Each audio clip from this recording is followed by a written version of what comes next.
Welcome, everybody, to another exciting episode of the Oz and Z Community Podcast. We have a couple of really cool people on today, and they have been supplying us with questions for many, many episodes, and it's about time they're here. We threw them under the bus many episodes ago, but before we introduce them, welcome, Pete. Hey, buddy. How you doing? How you doing? Yeah, doing well. And welcome, JR. Hello. Hello, hello. Hello. How was your last couple of weeks been, JR? It's been great. I have something to tell you.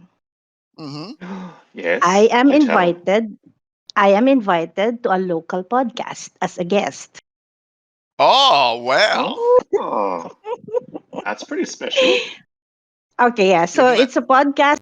The people there are freelance graphic designers, social media Oh, very managers, cool. and virtual assistants. So Yep, yeah, yep, it's yep, it's like a Mother's Day special episode. So they told Mother's me Day you special. want. So it's a knitters club. A knitters club. I'm hoping so.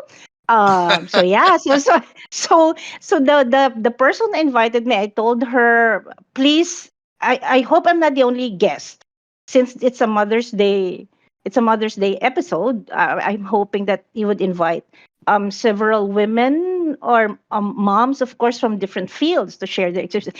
I am not in any way in part of that production, but I'm saying my suggestions. It's so Ah, mean. good. Well, you're supposed to. You're on your own Uh-huh. podcast. You run your own podcast. You should be able to Yeah, I say, do. I do. "This is what I want to do. This is what I want to do, Right? and this is why, and this is why." So, no, that's really Yeah, awesome. look, That's really I'm a awesome. professional. Right. Listen to me. Yes. Yes. Well, let's face it. I mean, you've done possibly 40-ish episodes now. Mhm. So you've been involved in the production of 40 episodes. So that's pretty cool. Yes. Yeah. Yep. Yeah. I have What a about- question, what about- Jackrabbit. Will it Yeah. be in English or not? A mixture of Filipino and English. Cool. Okay, so I'll still be able to listen. Naturally, Excellent. some parts of it, I hope. But naturally, I've been so used to speaking in English on the podcast. When we were having our Zoom meetings this past 3 weeks, I'm a natural talker of English already. So, well, I'm trying to practice because future clients some of them would be international clients. So, yeah. Mhm. Good. Perfect. And how are you both? You What first, have you Pete. been You go up first. to? Oh, I'll go first. Okay. Yeah. Yeah, I've been good. Just been cruising along. Yeah, nothing really to report. I'm not invited to any podcasts or anything like that. Oh, Yeah, just been And cruising you, along. uh-huh. Eva? nice. And you, Eva? I've had a very crazy couple of weeks. They usually are for me, but I was invited to help out with a event in a car museum, and it was an event called Wrist Watch Check. It was basically there was about 18 watchmakers and designers who were showing off their wares, and I joined a raffle for Beyond Blue, so supporting Beyond Blue, and I won a watch, Yep. so I'm pretty happy. Very nice. Yeah. I've sent a picture into the group chat. It's quite a nice looking timepiece, actually. So, It is. and I love watches, so yeah, it's nice. But Nice. on Do you spend a lot of time watching it? I do. It Yeah, tells me good. things. It tells me things. Yeah, on Wednesday last week, I drove to Adelaide for a funeral. A mate of mine's brother passed away. He was only 47. Nothing suspicious. Just I'm not really sure how he died, but it was very sad. 47, married, no kids, and it kind of young. put perspective. Too young. Yeah. It kind of put Mhm. perspective on life in general and things you need to do in your life before you die and all that stuff. So I drove down to support my friend, and it was a very sad day. So thinking of you, Pete, and Chris will never be forgotten. So yeah. Anyway, sorry. So let's introduce these amazing guests. Oh, hang on. Before we do we need to talk about anything else that's game related? Do we? Do we bring the guests on first? Yeah, I think we should. Yeah. So they can join. Oh, yeah. Why not? Pete, do you want to introduce them? Yeah, sure. Okay, so first up, we've got this weird little alien creature who gets around in a dragonfly-looking spaceship. Welcome, The Lexx. Welcome to Hey, the guys. podcast. Good evening. Welcome, buddy. Or good morning. Mhm. Good morning, good evening, and good night. And And our other guest is somebody who we've been mispronouncing on purpose for a very long time. SuperDaddy-Donut-H. That's Welcome to the podcast. I love that first mispronunciation of the name. I think that's wonderful. I've been Super Daddy-O from the first time I started playing, but when I heard myself on this podcast and you, I guess, spelt out my name phonetically with the emoji, it's awesome. So please feel free to continue to call me Super Daddy Sprinkle Donut-H. Sprinkle Donut. Will Okay. do. Will do. Noted. Sprinkle Donut. So from now on, you'll just be called Sprinkles. You know what? For the most part, because it takes so long to type out, everybody just says SDO now. Oh, I like that. And thank you. Yeah. Thanks for That having us explains the both hat. on. Thanks for having us both on. It's a real honor. Like, it's amazing how much work you put into this podcast. I wonder, how much does it pay? It pays with kindness. I can tell you how much we've paid for stuff. So it's a labor of love. Yeah. Look, Yes.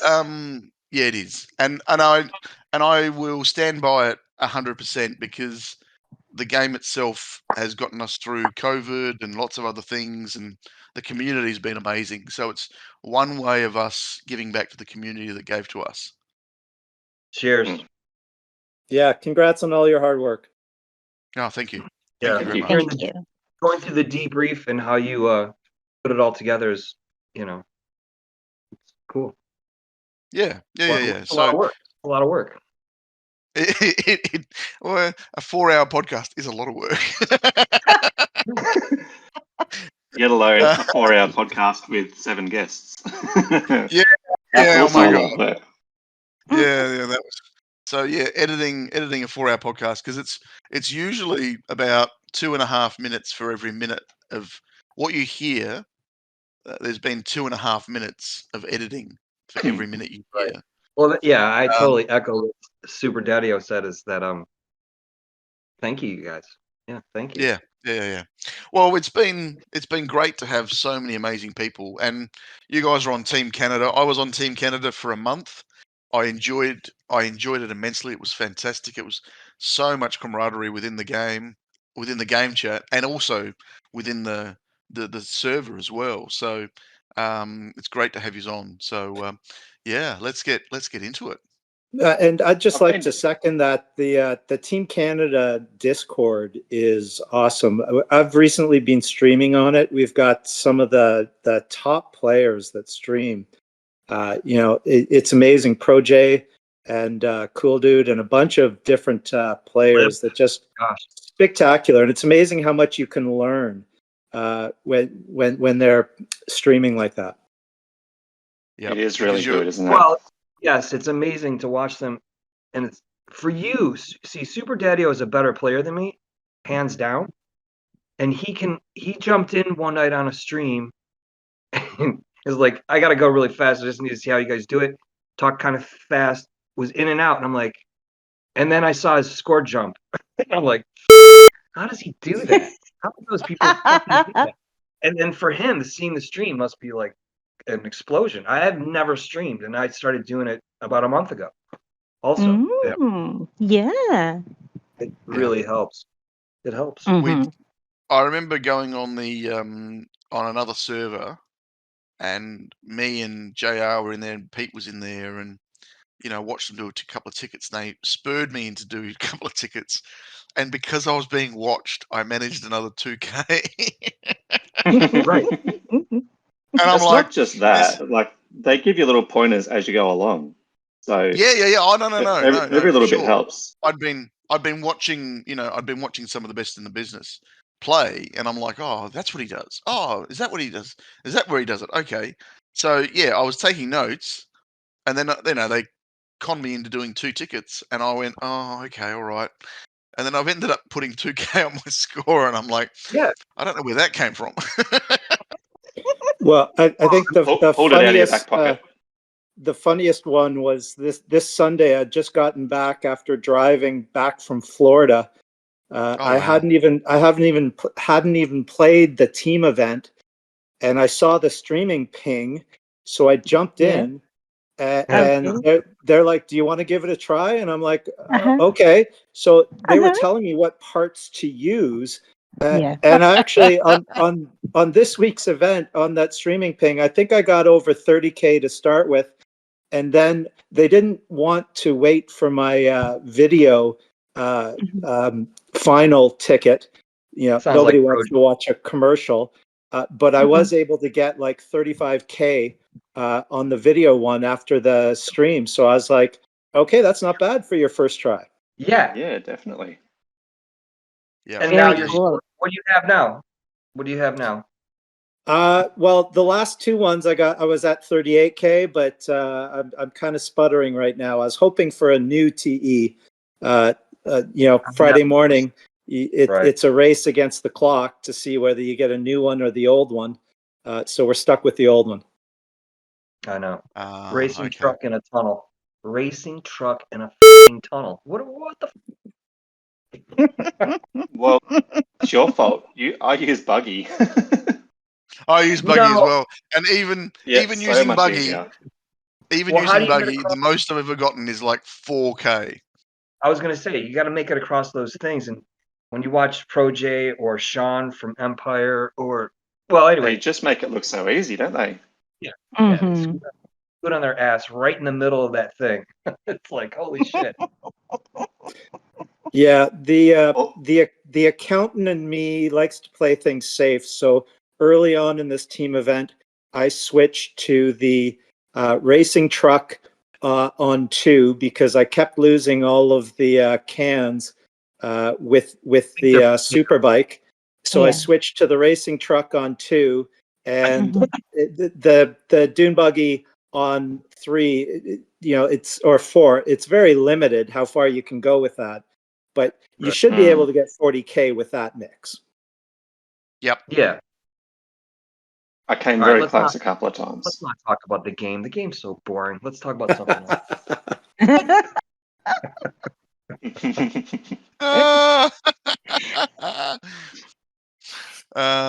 Anyway, well, I went into right before this started. I was screaming like I hadn't screamed in it's been a while. I really haven't lost my shit in a while, and I was playing my Norwegian tickets for Old Boys Norway or Norway Old Boys, and I had a 32 going into T4, and I f***ed the wheelie up within like the first 200 meters, and boy, I think the windows shook. I was jumping around like a kid, going, "What?" And then I got it back together. And I'm like, dude, how many years are you going to lose your shit? And then the other side of me, the little devil on the shoulder, went, forever. Oh, jeez. So maybe this is a good time, just to double check. Do we want this episode to be PG rated, or are we in? Is it all gas, no brakes? No. I've already counted 5, so I have a little tally that I count. Right, so I've gotten to 5. If we get to 19, it's easier for me to make it PG 18 plus than it is for me to edit it out. Well, Well, I good. just got one thing to say to that. Yeah. Or hang on, you could just say, What did George so Collins say? if you hear me say that later on, you know we've reached the limit. That's when you know we've hit it. No, All right. there's only ever been one 18+ episode, and that was the Hulkster episode. And I reckon we got to about 18 in about the first 25 minutes. And I just went, nah, even fuck less. it. Listen, I'm a potty mouth. So. Oh, no, if don't you want- change, please. No, Don't I mean, change. I Don't don't change. need to use an expletive every other sentence, even though intelligent people do. Look, I'm with you. Like, I use it in a daily basis sometimes because at the end Yeah, of the day, there are but I times can when it's clean it up. necessary. I would rather have you Yeah. guys have more viewers or listeners, and so. Well, look, at the end of the day, I can bleep it out. It's not that hard. I can All right. bleep it out. So, no, all good. Yeah. Just yep, keep it going. All right. Do you guys want to start asking us questions? Because I have a question for you first that'll like esoterically bring it together as to how I know SuperDaddy-O and blah blah blah. Well, yeah, just knock yourself out. Ask us a question then. All right, SuperDaddy-O, Yes. take it away. No, talk about wildlifers because my memory is horrible. I have a bad memory. And when did we first meet? And was it on wildlifers? And were you there at the end, so to speak? Well, just a heads up to the podcasters. Do you want us to start into our origin stories, or do you want to set that up? I like where this is going already. So, Yeah. All right. let's Just send it. let's just roll with it. Send it. Let's Right. roll with it. So I want to just ask one question to all four of you. Yeah. Do you remember wildlifers? Yeah.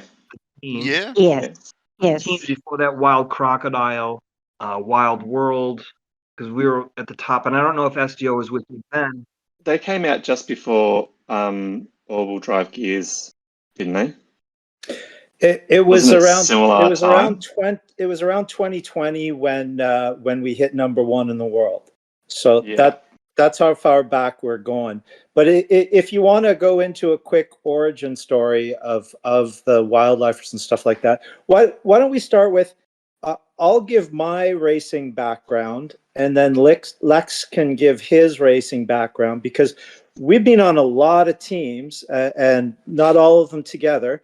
But I'll name drop a bunch of people that I think a lot of your listeners will recognize right away. Does that sound like a good way to start? Yeah. Let's go. No. Let's go. I'm happy to go with whatever. All right. You guys are running the show, not us. All right. Well, we'll give the origin story. I'll start. Lex will go after me, and then I think maybe we'll both go back to maybe a few more things about wildlifers, because that's really the biggest moment for both of us, likely in the whole game. But I'll start with as far as the game goes. I started from pretty much day one of the game starting. I was playing Hill Climb Racer 1. My daughter had introduced me to it. It was okay. Not the greatest game in the world, but I got into it. But then my daughter said, "Hey, there's a Hill Climb Racer 2." And she was already playing it. Her name, and this will tell you where my name came from. Her name was supposed to be Super Jossie, but she actually spelt super wrong. It was Supper Jossie. So after we gave her some basics on how to spell supper versus super, I joined the game and went with, I was going to go with Super Daddy, but that just seemed a little too pretentious. So I just threw an O on the end to make it sort of sound like a jazzy hipster kind of name. And I'm pretty sure I ran out of space because I could barely fit it on with all those letters. So, I started off as SuperDaddy-O, got into the game, started building up, this was before they had parts, I think. Like it was a very basic game at the start. It was just adventures and the actual races, the cups. But you know, you're starting from scratch, and remember how slow those vehicles are at the very beginning. It's unbelievable. Oh yeah. They just puddle along. Right. You just kind of go over the hills. The big change for everyone was when they introduced teams. And it was the most exciting sort of update. Everybody jumped into it, and I jumped into my first team and quickly realized nobody else is playing. And then you jump into your next team, and nobody's actively playing. And it's like, so finally, I in the search I put the word active in, looking for an active team, and that's where I found a team called Active Only. We went by AO, and this guy, Dave So, who's a TTC bus driver from Toronto. I am Canadian, so there was a Canadian connection, but he had started a team called Active Only, and they were actually active. So we got to playing, and it wasn't long before a couple really good players joined our team. You're probably aware of Miki, Miki, and a player who's no longer playing, Beast Mode. Wow, really? So, Mickey and you guys hooked up that long ago? It's not Mickey, Lex. It's Miki, as in Miki Räikkönen, the race car driver. Ah, I got you. There you go. So yeah, I was with Beast Mode and Miki right from the beginning. And it was hilarious because their knowledge of the game was so far ahead of mine.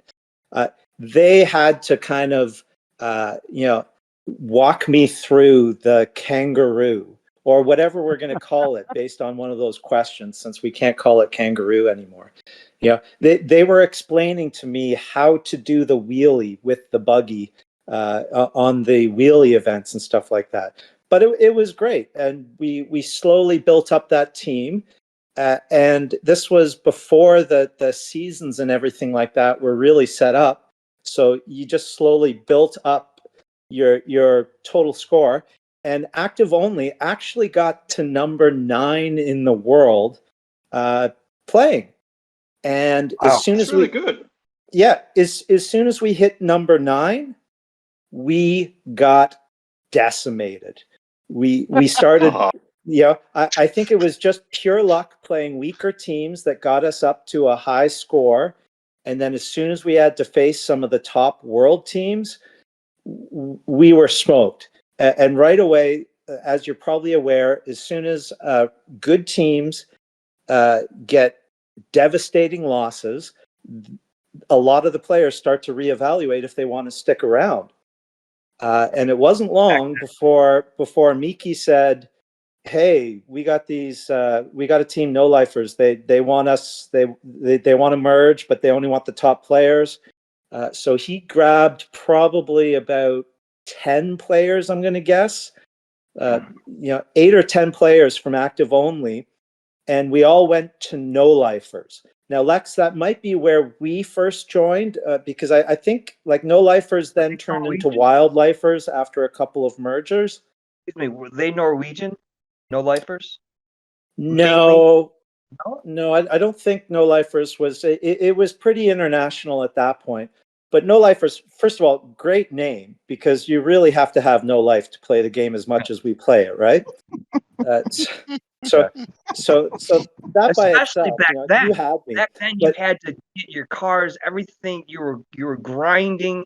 That's back when you had to grind. You had to play the game to advance your garage. Well, otherwise, you were, It was unbelievable how much driving you had to do, because that's back when I needed coins. Right now I have 235 million coins, so I don't need any more coins.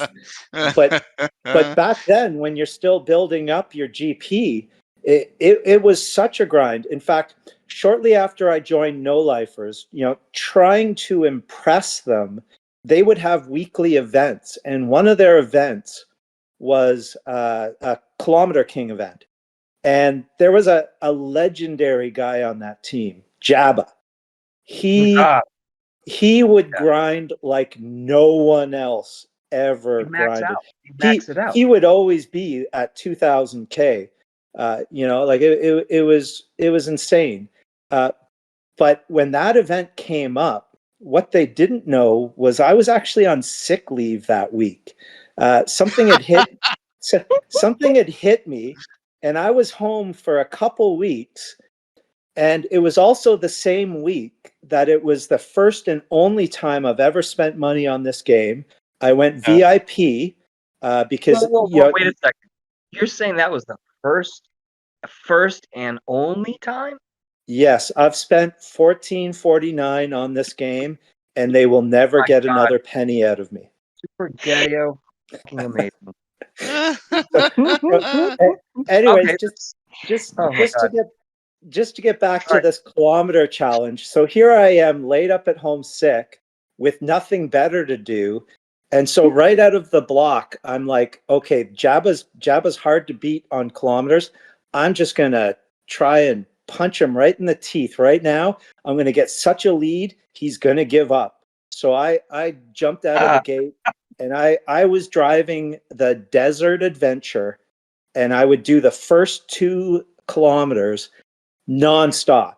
And I just kept doing it. And I built up such a lead that, by 3 days into this, I think he'd already, thrown in the towel. So it was my way of kind of saying to the guys on the team, okay, I belong. I'm not in the top 10 when it came to no-lifers, or especially in wildlifers. In a team as stacked as wildlifers, I was just hoping to stay out of the bottom 10. It was insane. Like I'm looking like, so eventually no-lifers merged with a number of teams and became wildlifers. And when we were wildlifers, we had guys like Brillafin, Nonum, who doesn't play anymore, but he was like the best Canadian player at a time. We had like Singo, Miki, Beast Mode, Hot Thumbs, Attila, Barba Papa. It was insane. We had the General, Saxonator, Skyfall, Elf, Anti-Gel. Anti-Gel is another Canadian from Quebec. He stopped playing teams, but boy, great player, great guy. He's one of the few ones that I actually chatted with outside of Hill Climb Racer. So yeah, Wildlifers was this juggernaut of a team. And we were, I think, in about 8th or 9th place in the world. And it seemed like almost every team in front of us got banned, one by one, until it was just Germany in front of us. And that was the thing. Can I jump in? Because I know we can edit this, SDO. Absolutely.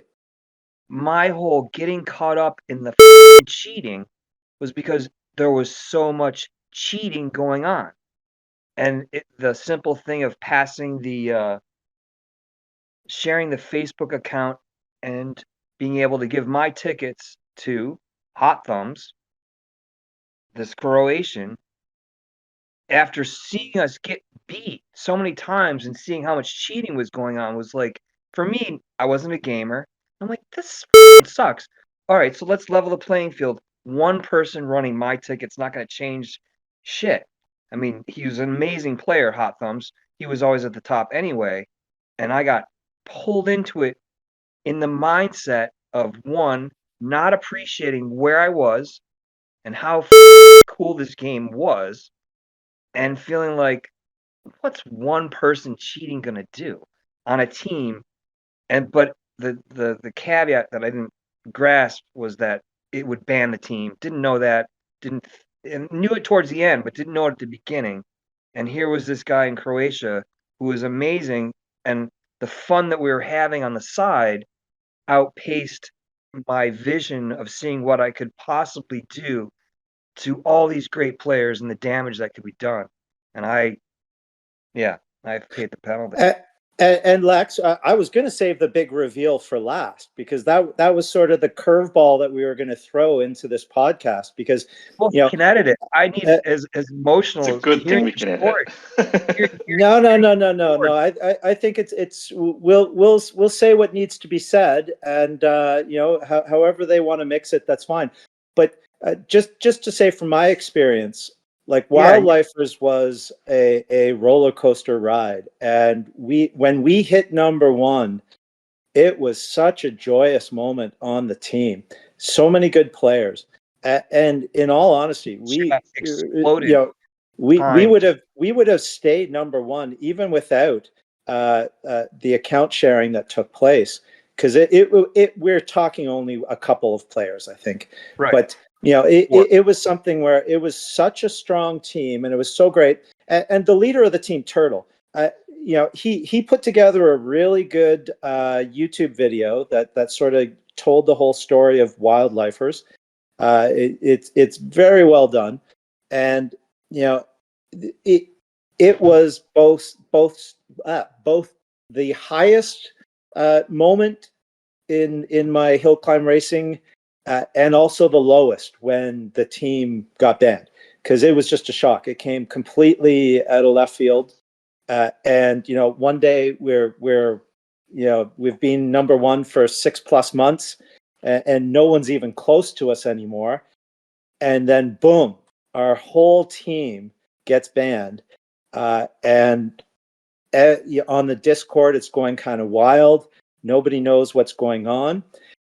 Eventually the truth starts leaking out, and yes, as Lex indicated, Hot Thumbs, who was an amazing player, and actually if you look at his name, it's not Hot Thumbs, it's Ho Thumbs, because there's not two T's. I told him that. I'm like, dude, you wrote it wrong. But he's like, but you always say I have hot thumbs. And I'm like, yeah, but yeah. Anyway, I like Ho Thumbs better, but hey, either way.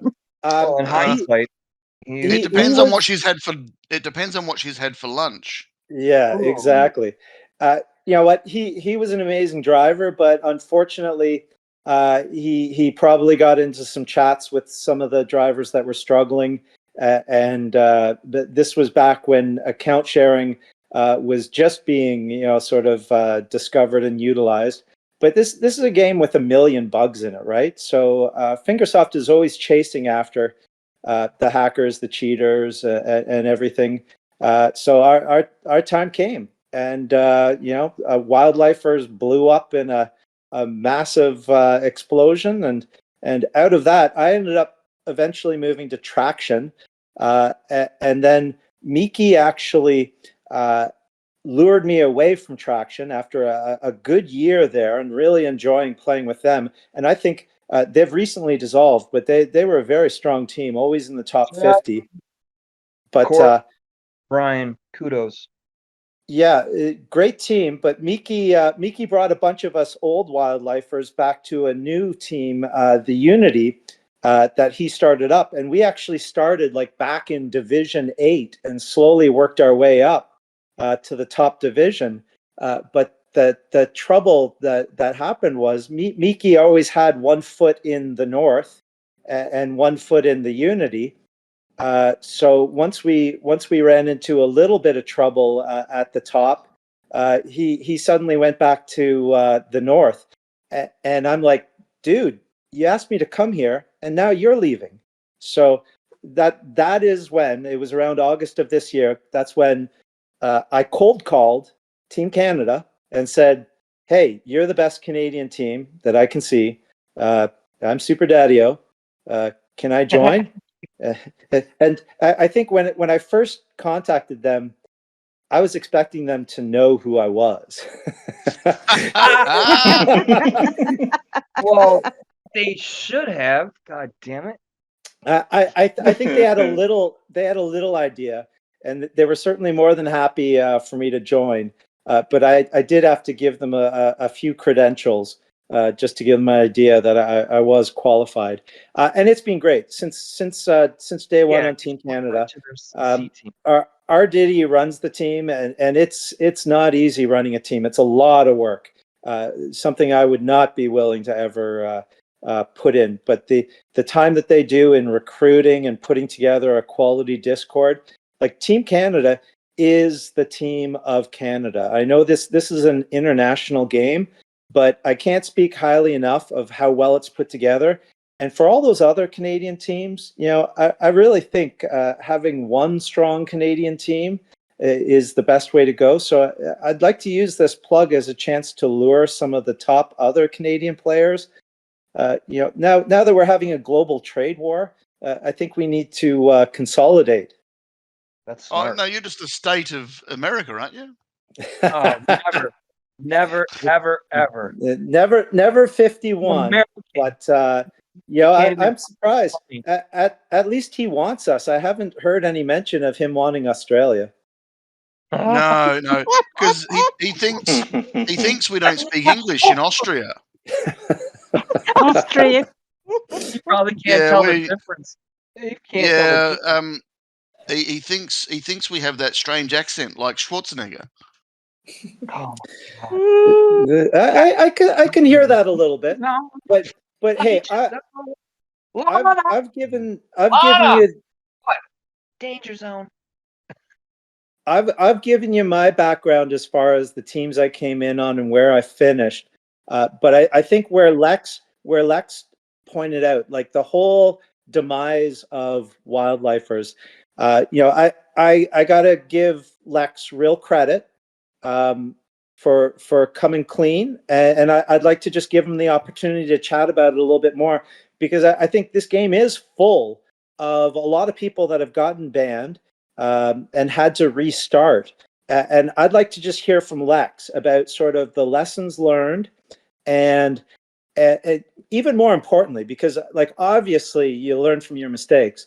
More importantly, how the hell do you start all over again, and with multiple accounts? So I'll give the microphone to Lex now. Well, that was a very adult question. First, Super Daddy-O, hearing you give me the timeline helps me reset mine, because it's been so many years. I've been through so much over the past. So teams began, and different from your story, I guess they had been around for a month or two, and through Facebook, I hooked up with the first team I jumped on was a German team, and they were called, oh geez, I don't remember, but it was with Felix. Does anyone or Felix was a Swiss guy on a German team, and they were really good. I don't think we were wild crocodiles yet, but we were wild, whatever it was. And again, I guess not knowing that there were so many inactive teams, because all I saw were active teams from the get-go, I ended up on a good team. And it was, like he said, at the beginning was so exciting, because everyone on active teams was so engaged with the game. And I got lucky and had, back then pulling a 20 or a 26, 30s were the best. And the names of teams and how many places I went at the beginning to get to wildlifers and meet the top players in this game still, because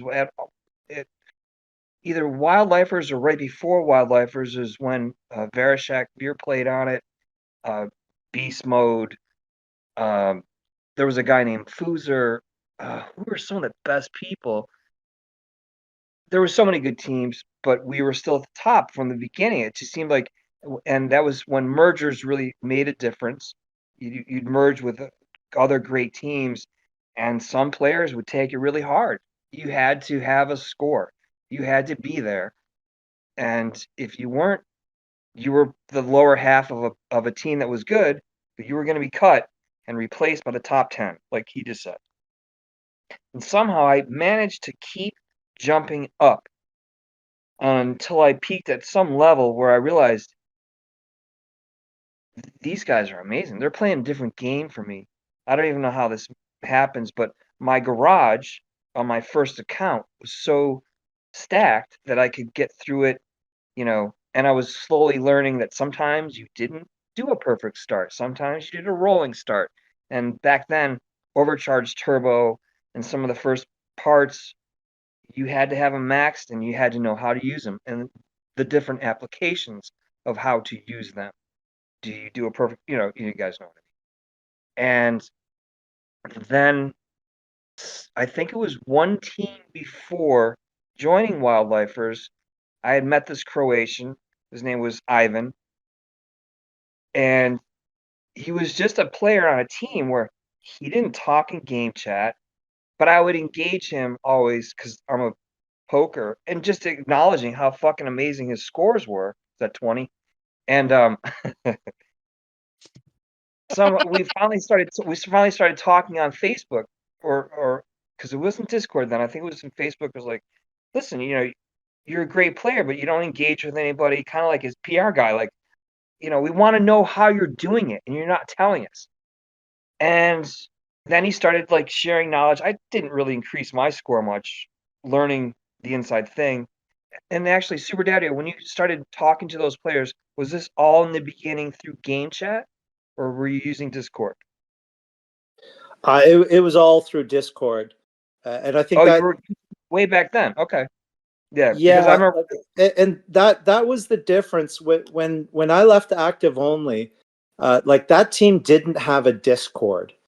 It was all through the game chat, and that was the difference between a bad team and a good team back then. I think they told us, on day one when we were getting into it, they're like, okay, you need to have a Discord account. You need to have, I think, even Instagram. You might be able to find SuperDaddy on Instagram somewhere. So it was just a matter of ways to communicate with all the other players. Right. Yeah. So and I will tell you, Lex, you're right about how harsh the mergers were, because I remember when we left Active Only, the leader of that team, he lost it on everybody that left. The accusations that were flying, and it's basically calling us traitors and that we're abandoning him. Very hard feelings, and I can understand that you get upset when you lose a bunch of your top players. But if as a leader you're not putting in the work to recruit and make your team better, that's what's going to happen. Right. It's been so yeah, guess what I'm doing? And I'm not drinking Foster's. I'm smart enough to know. Who does? Well, they say nobody drinks that stuff.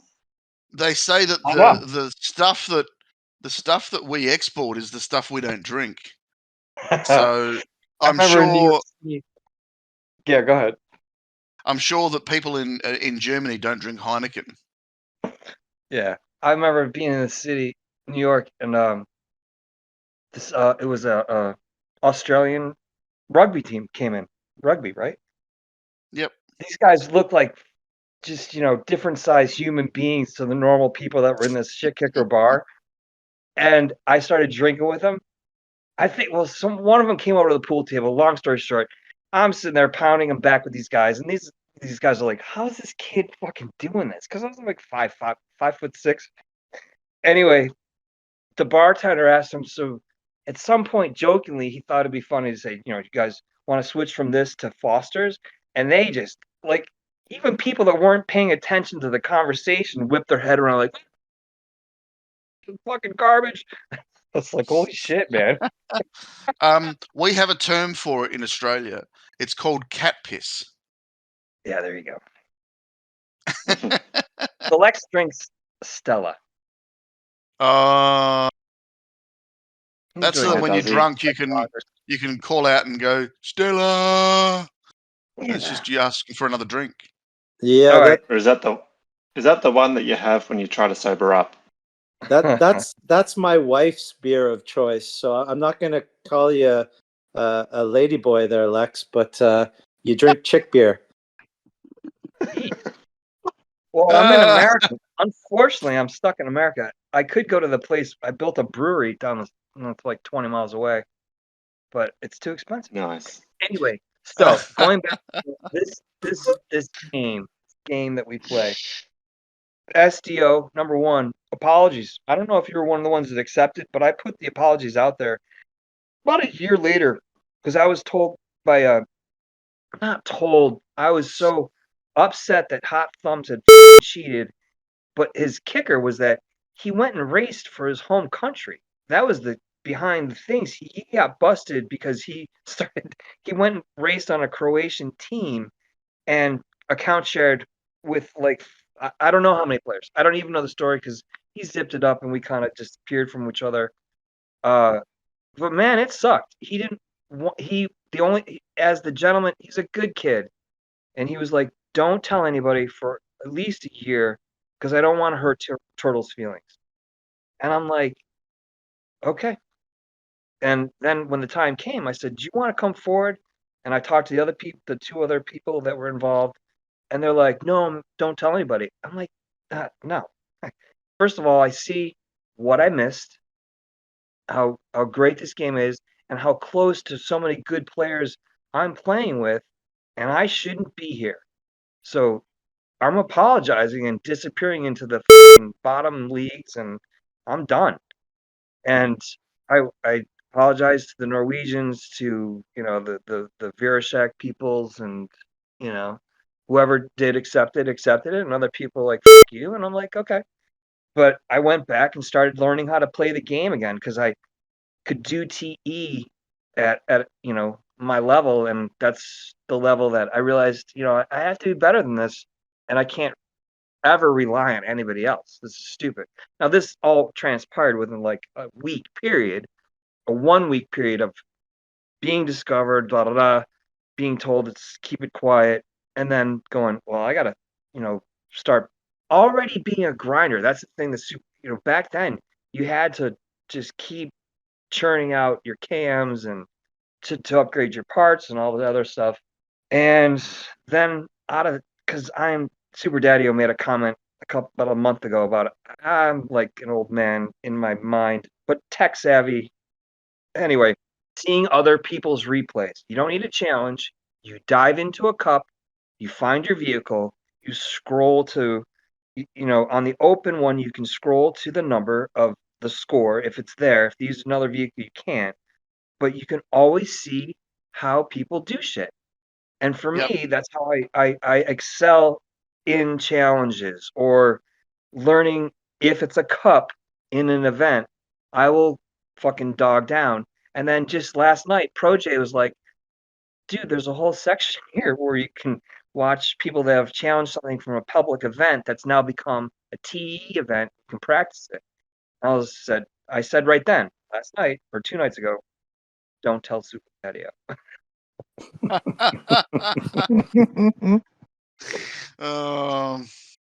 Well, I think the one takeaway from all of that is pretty simple. Don't cheat. Yeah. Mm-hmm. Well, now people, I mean, if you're a young player, starting a new account, you're either a hacker and you don't give a shit and you'll get banned eventually. And because the days back then, it was presented to me as everyone's cheating. We might as well just, Lex, we can do this Facebook share account thing that I found out about. And I was like, all right, because it was so disheartening. You'd be winning a match, and all of a sudden the other team's score would explode on you. And for me, being new to gaming in general, I had never gamed. I never did any type of shit. I was always sports and outside, never played and sat in front of a screen ever. And now I was engaged in it. Just quickly, that Facebook sharing thing is gone because Facebook accounts don't exist anymore. Yeah. Yeah, I think that's when Fingersoft brought in the Fingersoft ID and stuff like that. Like they're always one step behind, but like having played this game from the very beginning, there's still so many glitches in this. Like I'm a single account player. I only have one account, and I'm pretty sure my wife would leave me if I had more than one account. No, she wouldn't. I saw ya. She's already No. on the fence. But you know, I play this game enough as it is, and these people with multiple accounts, it's insane. But from day one of this game, like I just closing the game in the middle of a run would reset tickets and stuff like that. There was ways to get endless tickets at the beginning, and if you sort of had that insider knowledge, yeah, eventually Fingersoft figures it out and they close the loophole. But you know, they seem to be really far behind right now on the hackers, because like these vehicles that just explode forward, I don't know what hack they're using, but it's really disheartening to see all the top records in adventure and stuff like that by these brand new accounts. Sullied. Let's call it sullied, because we're hardcore people, and that's bullshit. And they should remove it, but they never do. I think that's one thing that I can really appreciate about Team Canada is whenever there's a glitch in a TE, you know, and sometimes Fingersoft will put out a warning or whatever, but right away the leaders on that team, and I'm a co-leader, but I'm really just there for the jokes. The guys that run the team step in and they say, you know, we've got a couple hard and fast rules. One, you don't cheat, you don't take advantage of glitches, you know, and you absolutely have to run a clean race. And the other rule that I really appreciate about Team Canada is we're not taking a dive in a TE just so that we'll get better matching the next round. Like we're all in every game. We're not going to be, you know, a top 5 team, you know, and I don't think we want to be, just because that requires the kind of cutthroat mentality, and you run the risk of bringing in players that might not be clean, right? So that's the way we roll. That's strong. strong. That's the best way to be as a team. You know, like just do what you have to do the hard yards, and wherever you land, you land. Yeah, definitely. Well, that's my fascination with the whole thing, is that I have gotten extremely lucky with where I've landed from people that I've played with, trying to inject humor and keep it in a sense, but behind the scenes, if someone puts a challenge up or there's something to do with, I'm saying all this because I don't really fully grasp that I have 2 accounts that are 5th and 6th startup accounts. I've had 7 or 8, and that I'm with these amazing players. And being on Team Canada, I am only there because of a player that has left the game. I don't think he hit delete yet. I think his accounts are still there, but it's AGilr. And Yeah. he's a top Canadian player, and he brought me maybe 2 years ago. Like, I was there for a while. I played on Team Canada, and then I was playing on their lower team for a while. And I, as poor of a player I am, thirsted to be back on better teams. I need to see those top player, those scores. I need to be on that team and emulate it as hard as I can, because in my off time, my knees are shot. I can't play soccer or hockey anymore, so I'll play this game with my thumbs after work, you know. And I want to be on competitive as hell teams, and I'm a nut about it. I joke a lot, but behind the scenes, I don't visually run too many kilometers. I'm not doing much on my team chess shit because I'm running other people's replays. I'm running my own shit, trying to do good on different cup tracks, and yeah, you know, trying to be relevant when team events come, because it's all about team events. But I'm still in the middle. But I'm in the middle. I'm anyone in playing consistently in the top 100.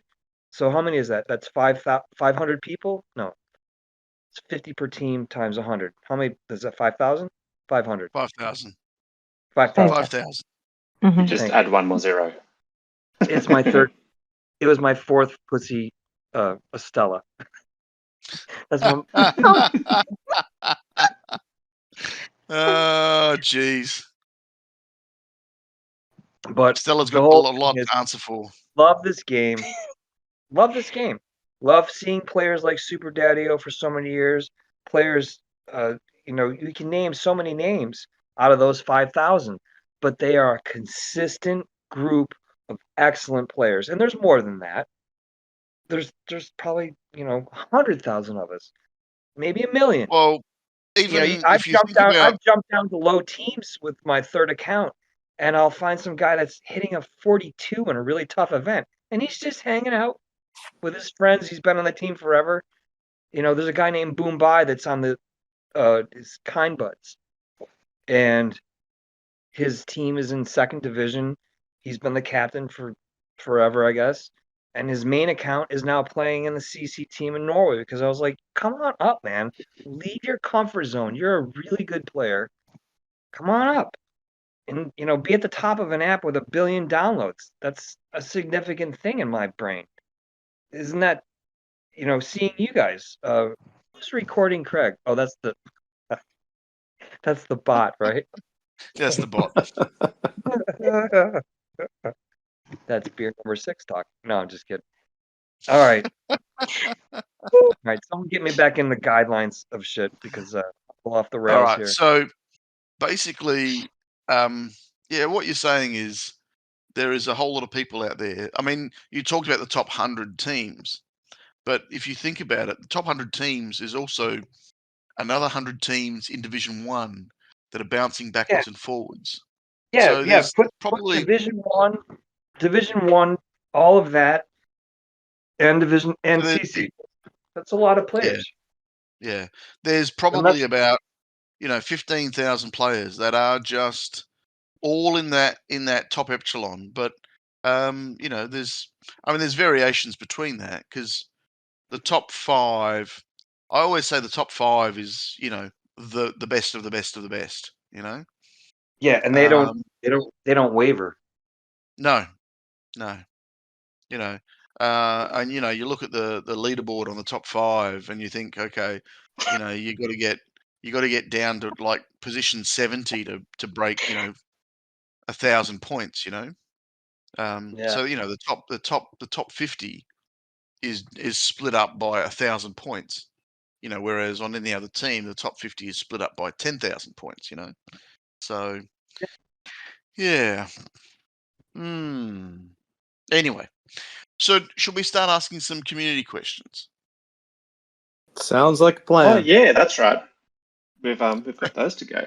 So you're saying I thought we were just having get a back chat. into we'll actually get into the podcast format and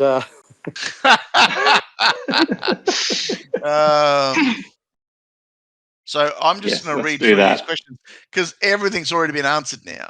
No, I'm kidding. So the first question is from R. Diddy, the leader of Team Canada, and he's asked, where did your HCR tourney begin?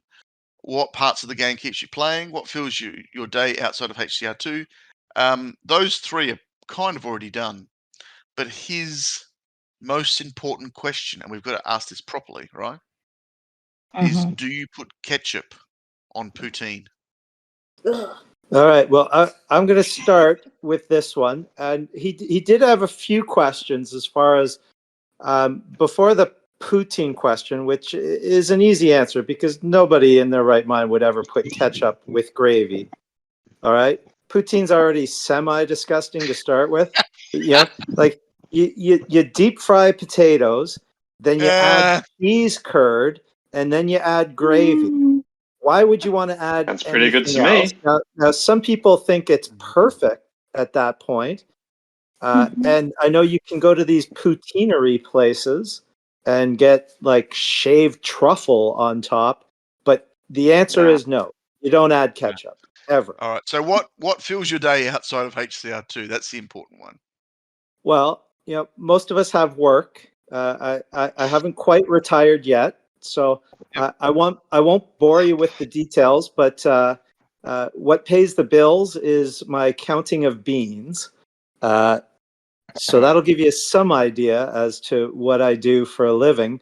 So you're a farmer. I just thought of that. That No, I meme. think he's watching all of the tracks where you have to do a cart pull, and he counts those beans in the back. There you go. There you go. He's got a special niche on a YouTube channel where the person flies by with the cart and he gives the number.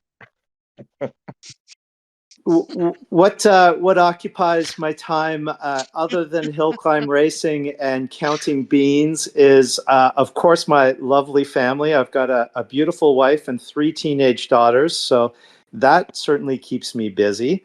And sports have always been a massive part of my life. I played baseball competitively for about 25 years. The team I was on, and eventually, as you're on it longer and longer, everybody retires, so you end up managing the team. That team folded about 5 years ago, so no more baseball for me. And at that point, I threw myself completely into squash, which I'd been playing along with baseball pretty much all my life. But now I play squash about 6 times a week.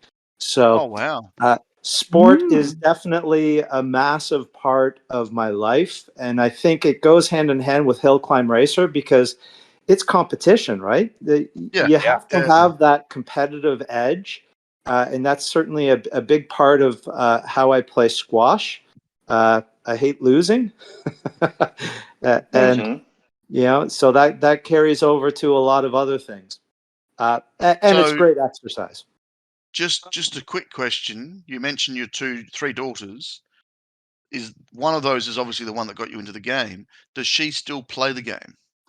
No, she only played it for a couple months, and then she stopped playing because, according to everyone else in my family, it's just a stupid kids game. Well, they're not wrong. Well, only stupid kids. Well, yeah, you could say that, but I don't think so. It's funny. Like, I often refer to certain tracks and how I'm playing. I'll mention to my wife, "Oh, this guy's a really good driver," and her comment to me is always, "You use your thumbs. It's not driving." Not always. Some people use their forefingers, their point fingers. Really? I can't even I'm imagine. talking about you. Yeah, Creepers. It's Creepers.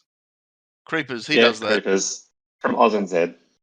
He he uses his fingers, not his thumbs. Sounds creepy. He must be ambidextrous.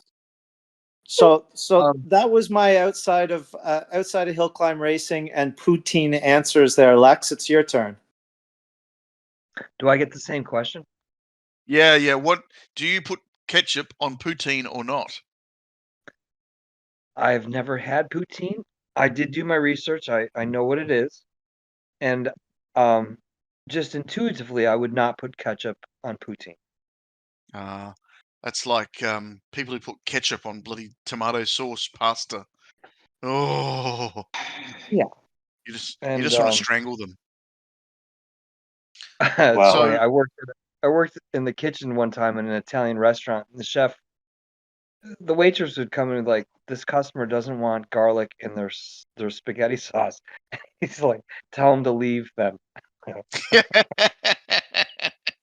There's the door. He can go. Yep. Yeah. What do you want me to do? Hey, Eva, you're probably going to hate this story, but you I know do. somebody who, as a kid, had just raw pasta with tomato sauce as food.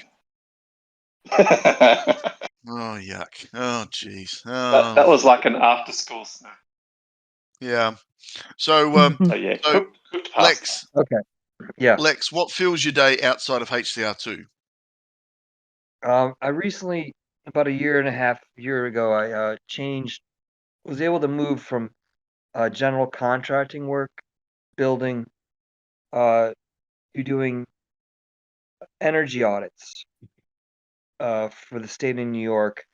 I work for several different private contractors that accept applications from New York State that help low-income families uh, insulate their homes properly uh, and protect the little money that they have, making sure that their building or wherever they're living is as thermally sealed as it can be. Because our building standards in the States have been so shitty for so many years. Uh, it's a lot of missed work. And because I was a general contractor and have been in the building trades my whole life, I was able to jump into this career, and it's really rewarding. You know, I'm able to. It's so simple for me. I carry on my car in my car stuff that most contractors that work with this program don't have their auditors do. So I keep weather stripping in my car for doors, which sounds not a lot. It doesn't sound like much, but there's so many people's homes where their door you can see daylight. And in the middle of Yeah, winter, when yeah, it's 0 Celsius or -10 Celsius, uh, just putting up weather strips and like, oh my God, thank you. I'm like, listen, this part is free. Some of the contractors won't even do this stuff, but they'll do the other work. Anyway, that said, yep, yeah, I do energy audits, and I write up the work scope that I hand to the contractors to do that work, and then yep, they submit it to the state, and it's usually accepted. The goal in New York State is to get everyone, most of the smart countries, to be yeah, on geothermal air source heat pumps. Uh, you know, so it's rewarding. Also, health and safety. I test every appliance in the house that's combustible, which is a lot in the United States, from yep, hot water tank, their heating system, the stove, the oven, and making sure that the CO levels are acceptable.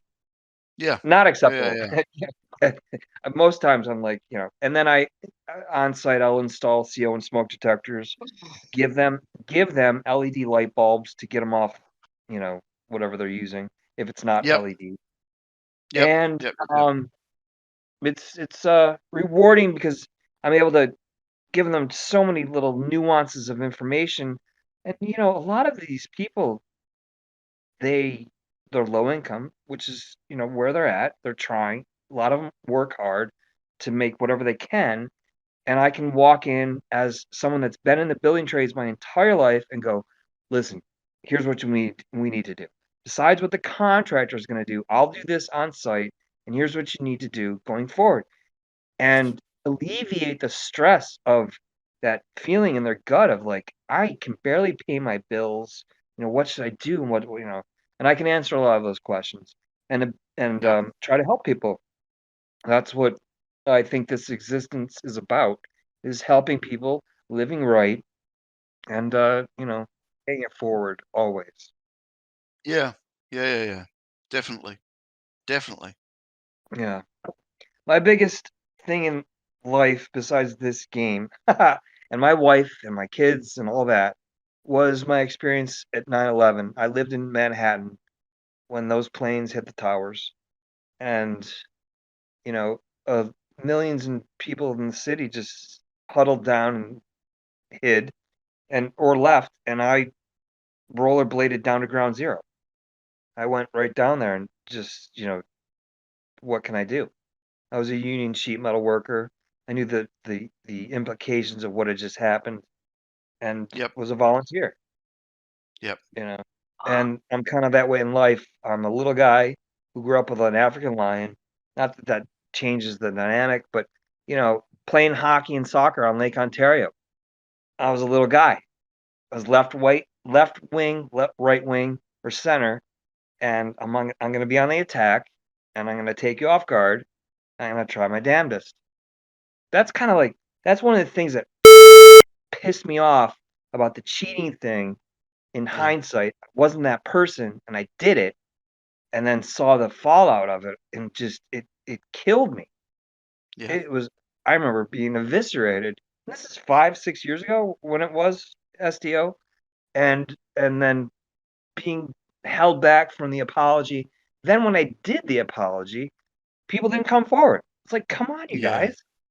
I went to a team that I won't name and saw cheating still happening and told the guy that I knew was doing it, like, this player just threw up a 32.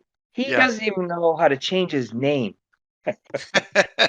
How did he get a you gotta stop. I'm gonna leave. And he's like, oh, we're not doing it. I'm like, yes, you are. Don't lie to me. We've been talking on Yeah. Facebook Messenger for years or whatever. And yeah. Uh, Yeah. I So gotta tell you, Lex, we've been racing together for a long time, and I didn't know a whole lot about your background. I'm super impressed with the green up work that you're doing. That's a big thing in Ontario. We had our house done like 25 years ago. It cut our bills in half. Right. Yeah. So it's fantastic work. And I did not know that you were right in New York when 9/11 happened. So I got to tell you, your background, your history has really raised you up in my books. Until you mentioned the rollerblading down to ground zero. Grab a skateboard instead. Just say that you Oh, no. skateboarded No. down to ground Have a Gotta zero. monowheel. You gotta Have a remember, Even monowheel. grew up on Lake even My, saying my backyard was a bay, and it went right onto the ice. I started wearing ice skates at 4 years old playing hockey, 4 or 5, whatever. But I started skating really soon. When I moved to Manhattan, a girl that I was dating was like, I want to go rollerblading in the park. And I'm like, all right. So we rented rollerblades. I never wore them. You'll appreciate this, SDO. And we're Well, you're saying you did it for a girl, so already I know it's acceptable. okay. This guy is amazing. Yeah. So the first time I went to check stop and turn sideways, I pole vaulted. Literally, it went like 50 feet, oh no, 20 feet in the air and landed in the middle of a street performer's audience. It was crazy. And these people like That's see this good. guy fucking barely in. But the thing was rollerblading versus what did you say? Using a skateboard? Skating. Skateboarding. No, you can't do that in the city streets of Manhattan, my friend. You had to be on blades, and I would grab buses, trucks, grab them in slingshot, and go through intersections at high velocity. Like, you know, the only time I You can ever do got all How of are that you with a still skateboard. alive? yeah, but well, you have to wear at least wrist guards. That's about all I wore. I didn't wear anything else. Yeah, no Um, helmet, just wrist guards. Yeah. all I can see right now, you got to think about this. All I can see right now is Cliff Richard, Wired for Sound, the actual film clip. If you ever saw the film clip, it's a girl roller skating with a Walkman, and throwbacks to Back to the Future, where he's going around the square on the back of the ute and pulling on the back of Oh the man, ute on his skateboard. So I'm I mixing those two together, and that's what I'm picturing Mhm. right now. the That's what thing I'm is, it picturing. was the ability to skate because I'm in Yes. New York City wearing rollerblades. Where in the bars up on Columbia Avenue and Broadway, there was 2 bars that would let me rollerblade inside their bar because the bouncers had seen me out on the streets going, he's better on rollerblades than he is walking. And he is on If foot. we get really drunk, let's keep him rolling. Are you like Um, those wait staff on blades where they just go in and out of the busy crowd holding a plate of drinks? I wouldn't. Is that you? No, I could play pool on blades. I could do anything on. It's not blades.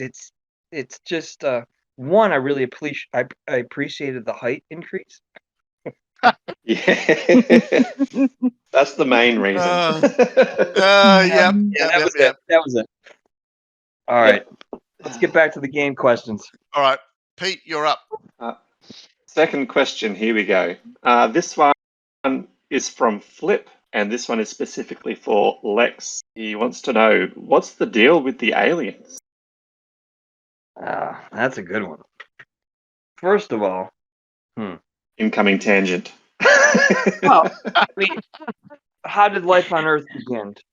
How did life on Earth begin? Did the molecules of life just Genesis on Earth, and then there's life on Earth? So there's no aliens because everything on this planet is from this planet? Or did some organism that had already been alive in this universe that's older than 13 Well, if you're going to go down that route, what Well, I had started to start life there. anywhere? That's where I was How did any going. life begin? Yeah. No. The Lexx was, I remember it was about definitely at the beginning, probably Wild Crocodile's time on the German teams. One of the Germans was kind enough to say, you know, we would like to call you something other than player 14447. And I was like, well, how do you change your name? Remember those days? I didn't know to click the buttons. So he's like, well, whatever. And I sat there looking at the screen like, what's a solid name? And I remember seeing this horrible, horrible science fiction TV drama show called The Lexx. Just a heads up, that's coming up. That's a question down the line. Oh, well, what's the question I'm supposed to be answering? Well, I say it's part of this. So why don't you quickly ask that question? Because I want to see the Rotten Tomatoes score about the Lex's namesake. I'll ask this one first then. For both, how did you both discover the TV show The Lexx that had a short run in 1997, and can you defend its 43% rating on Rotten Tomatoes? Lex, you want me to go first? Because I suspect you'll be a little longer. No, go. No, I'll go first. I'll go first. All right. Because to get to the same thing, and however you edit this, I was sitting there in front of the tablet or phone going, what should I come up with a name for? And I remember this show called The Lexx, cheesy sci-fi, and it was more than one season. It went on for 6 or 7 seasons. And the premise of the show was there was this weapon of mass destruction that's, I think, 11 kilometers long or 10 miles long, and it was badass. It was a very amicable, soft-spoken ship that talked in a very dopey voice. And somewhat looked like a space dick. Yeah, I guess. I mean, I just thought it looked like a cool... I didn't really think about the ship. It was more the concept of the name. And the key for me was, here I have, at that time, what I didn't know was a jacked account.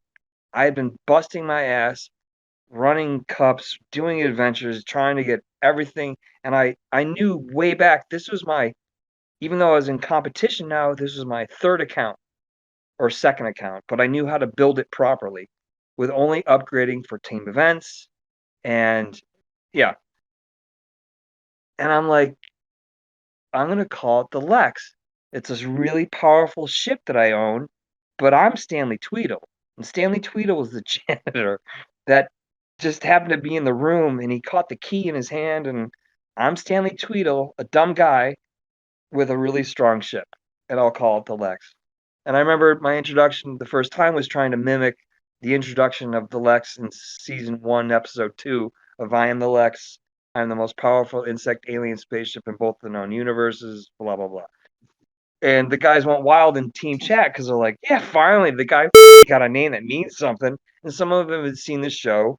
And then it stuck. I was like, and then I would try to educate people like, what's a butterfly and an alien and a spaceship mean? And I'd be like, insect, alien, spaceship. It's not really that hard, is it? And I still do it today. I'll join a team as the Lexx or Lex and whatever. Well, there's 4 seasons, and I am now about to download something. But wait. The most important thing, and I know SDO and I think we disagree on this. They're both very attractive women, but I preferred Zev, season 2 and 3 and 4. She was kind of a redhead, voluptuous lips, and very much for me more attractive. The first, redhead. oh, she was just she was actually a little bit too slutty, but you know what the hell.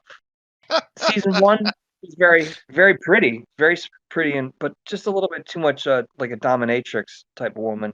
She seemed a little bit stiff. Nothing wrong with that. No, either way, just like being gay. There's nothing wrong with that. No. So when No. Lex and I first went on the same team, right away, I think I was the only one on the team that actually knew that terrible show. That was his namesake. So we started exchanging chats, and I'm a season 1 guy. I was one and done.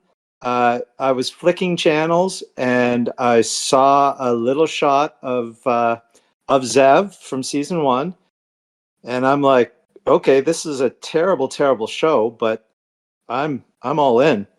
And I watched the entire first season, and then when they got rid of the original Zev, I was done. And in season 1, they it was terrible. The lead guy on this show, he had like this flock of seagulls haircut. There was like another character, a robot, like that was a football head that they'd float around. But all I cared about is I watched every episode and enjoyed Zev's acting. I enjoyed the space shower. Zev's acting. You liar. You're a liar. Enjoyed Zev's Please, acting. no spoilers. No She spoilers. was- I am downloading this season. All right. No She spoilers. was, by definition, a sex. What the hell was she? She was a sex slave. She was recreated to be a sex slave. And Super Daddy-O, is your wife a blonde or a redhead? Well, I believe Zev has somewhat whitish hair.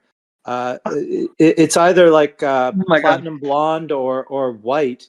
So I You are think correct. What's that? You are correct. You're right. Yeah. So I think I'm doing okay. You are, man. I love you. Hey, You're an amazing you know player. what? Terrible show, but some funny moments in it. And you know what, you can always find it. I think it was actually maybe a Canadian and a BBC co-production or something like that. But I think it was New Zealand, Canadian. Well, we can That's find an out. even. I will download. I'm downloading it at the moment. I will watch it tonight, and I'll post some comments. You have to watch all seasons in one night. Not all of it in one night, because there's 4 seasons, and I'm downloading all 4 seasons. I'll give you a hint. You can watch season 1, and you can stop after the space shower. Okay. Noted. I will look out for the space shower and then work my way from there. It's all downhill from there. It's all downhill from there. Okay. No problem. I got one. I would like to have everyone answer. Who are some of the top players that you've rubbed elbows with that have quit the game? That you're like, oh man, what a bummer. Because I know my list. I've only got one, and I really, really want him back, and that's Zeke, the real Zeke. Yeah, I was going to say Zeke. Yeah, he was on OzNZ. He also dabbled in a few other very, very notable teams, and his insight to the game. Do you know if he hit delete 3 times or he just stopped playing? I think he got banned. He ended up getting banned for something that I'm not sure what happened. But after the ban, he decided to not pick it up again, I think. Yeah, which was really sad because he helped in so many ways in terms of teaching how to play the game, and he was very approachable and all that sort of stuff. Yeah. And this was all within the OzNZ server. So there's all those international players that have come and gone, but but yeah, he was just the one that I thought, shit, I wish he'd stayed because he was really a likable guy, and he was really plus, good it playing. sounds like he was passing on knowledge, which is amazing. He was. Yeah, he was. For the Australian Another side, one is. Wait, let me just Another throw mine one in. is. Yeah, go. You got only for the Australians was the guy that I got to rub elbows with in your country was Gumby. Oh yeah, he's really good. I don't think he's playing anymore, is he?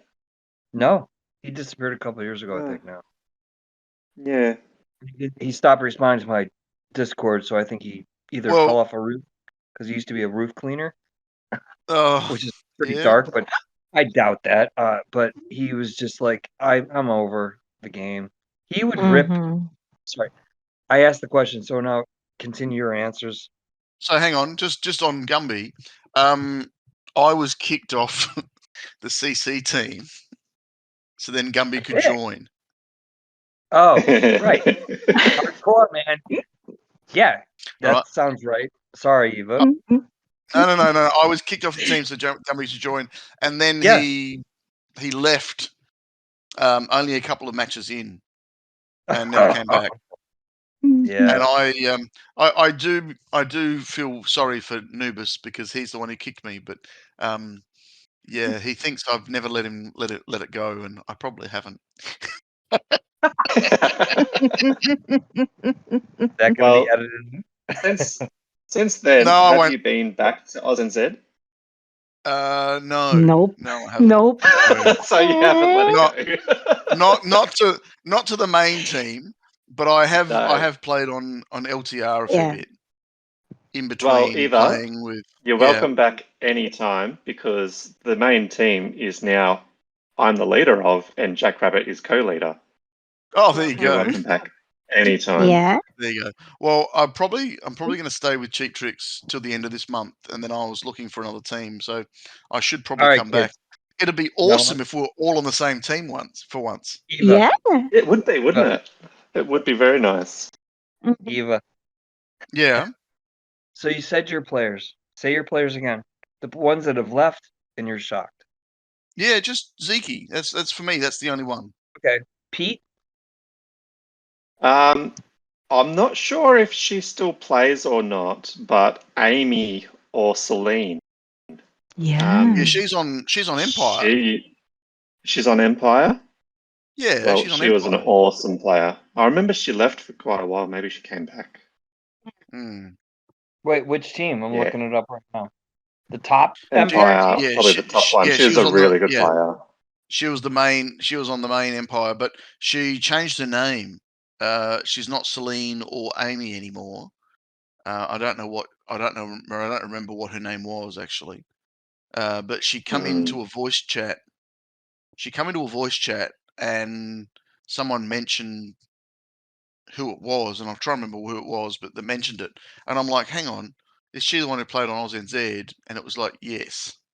I'm like, oh, that's cool. She's turned up on this team. That's great. I wonder if it's Wusan. She deserves it. I'm scrolling through the Empire top team, and I see Wusan with the Aussie flag. No, that's not her. No, that's too low of a team. That's somebody else. Has a Peppa Pig profile on Discord. Who named your player? Rabbit? Jack Rabbit? The players not playing anymore that I wish still played is there's two of them actually, Swiss Cheese and Dreddy. Dreddy doesn't play anymore? He doesn't. Unfortunately. Yeah. He used to lead the main OzNZ team. He was the leader before. Yeah, he was a great guy and a great player, and also Swiss Cheese. Still is a great guy. Unfortunately. Yeah, I messaged him. Great. I messaged Dreddy about a month ago,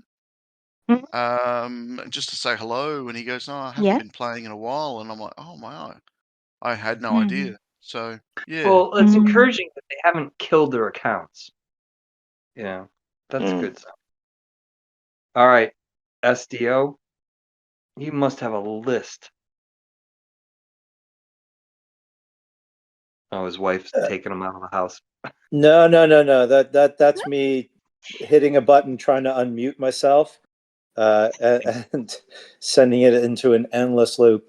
I'll tell you, the two players that quit that were the best players I know are definitely Beast Mode and Nonum. And Beast Mode had a secondary account. I'm trying to think of the name of it. Do you remember, Lex? I didn't know he had a sec. I mean, no. Okay, I can't think of it. Anyways, he had multi accounts, and he was such a strong player, and known him as well.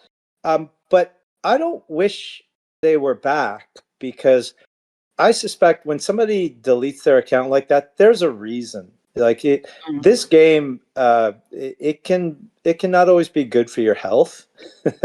It can, it can impact your sleep patterns. It can be all consuming.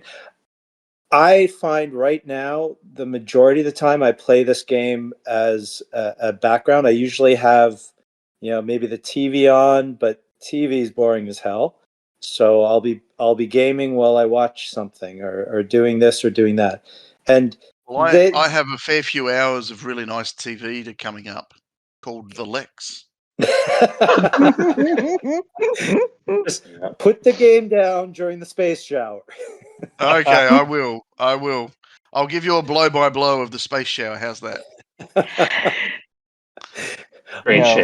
But the from what I remember of Beast Mode, because I did drive on a number of teams with him, he's a kind of intense guy that I suspect, might have thrown the occasional phone against the wall. So, at some point, if the game's getting to you that way, then it's probably a good thing that you decided to pack it in. Yeah. And I think that's one of the questions later on is sort of, have you ever thought about packing it in? And there's been times where I play more and times where I play less. This game knows how to hook you, though, right? You got to do your runs in the morning. You got to do your runs at night if you want to open those chests. And they keep throwing more and more vehicles at you. They never stop. Yeah. I maxed my garage, my GP, probably 2 years ago. But once they throw a new part at you, and then it's been nonstop vehicles for the last 6 months, a year. Yeah. Yeah, like I got within 100 points of maxing my GP again, and now I'm just building up my scrap in anticipation of the Bolt, which See, hopefully it's not point. a Tesla. Okay, that's all I got to say right now. Here's the difference between. I'm going to answer one of those questions that may or may not come about an elite player, a good player, or a regular player. Super Daddy SDO just went through his thing about how his account is maxed and he's waiting for the next. You have to be above. He's there. He can probably spend the coinage, obviously, to upgrade it instantly. But it's, how do you get that car? Do you have to play public event to get it as a reward, or will it be unlocked naturally? SDO right now has third place in team chest on Team Canada. He is a runner. I don't know how you found time. I still have 3 accounts. I have removed myself from doing the grind. And I'm relying on. This is going to sound funny.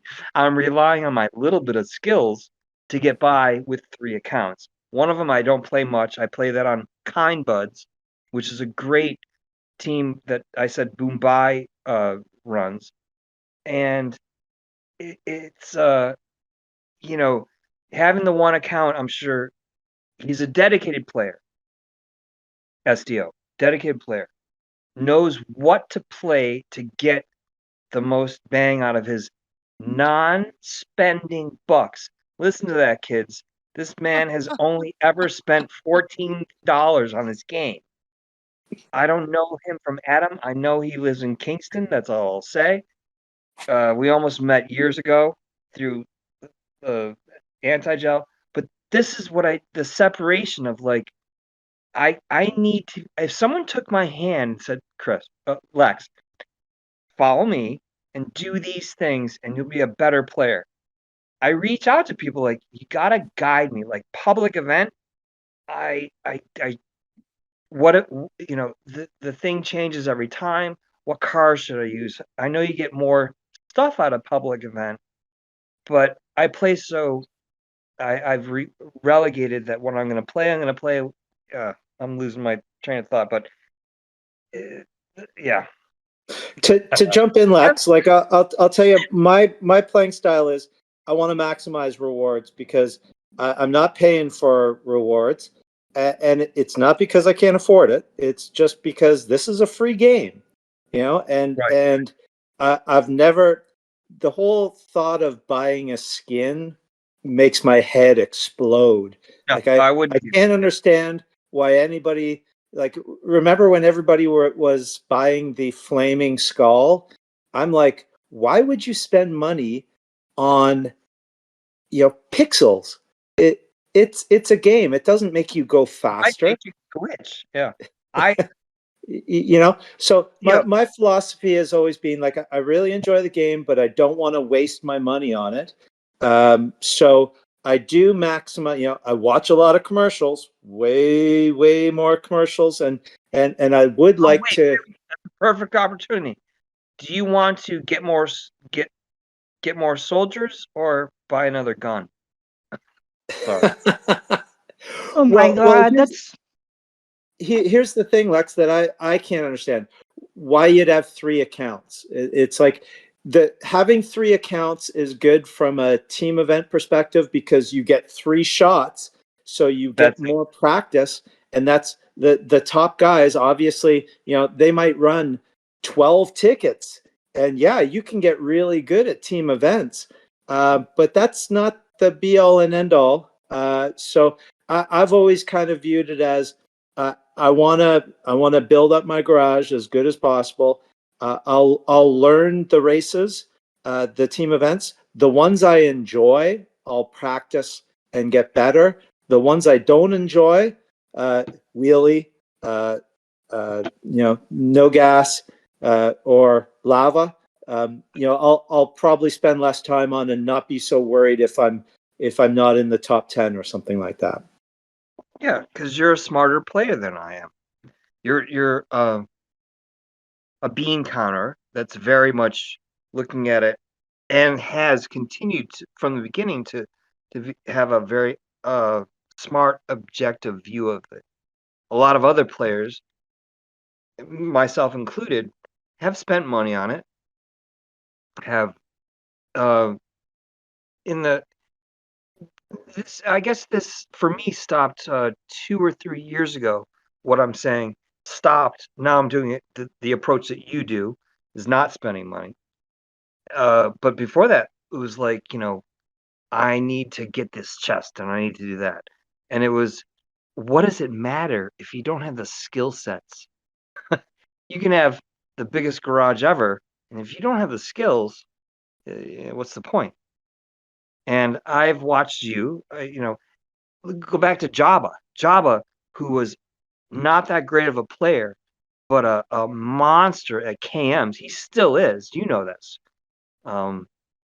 And I don't know. This game is great. It's a great game. It's a great game.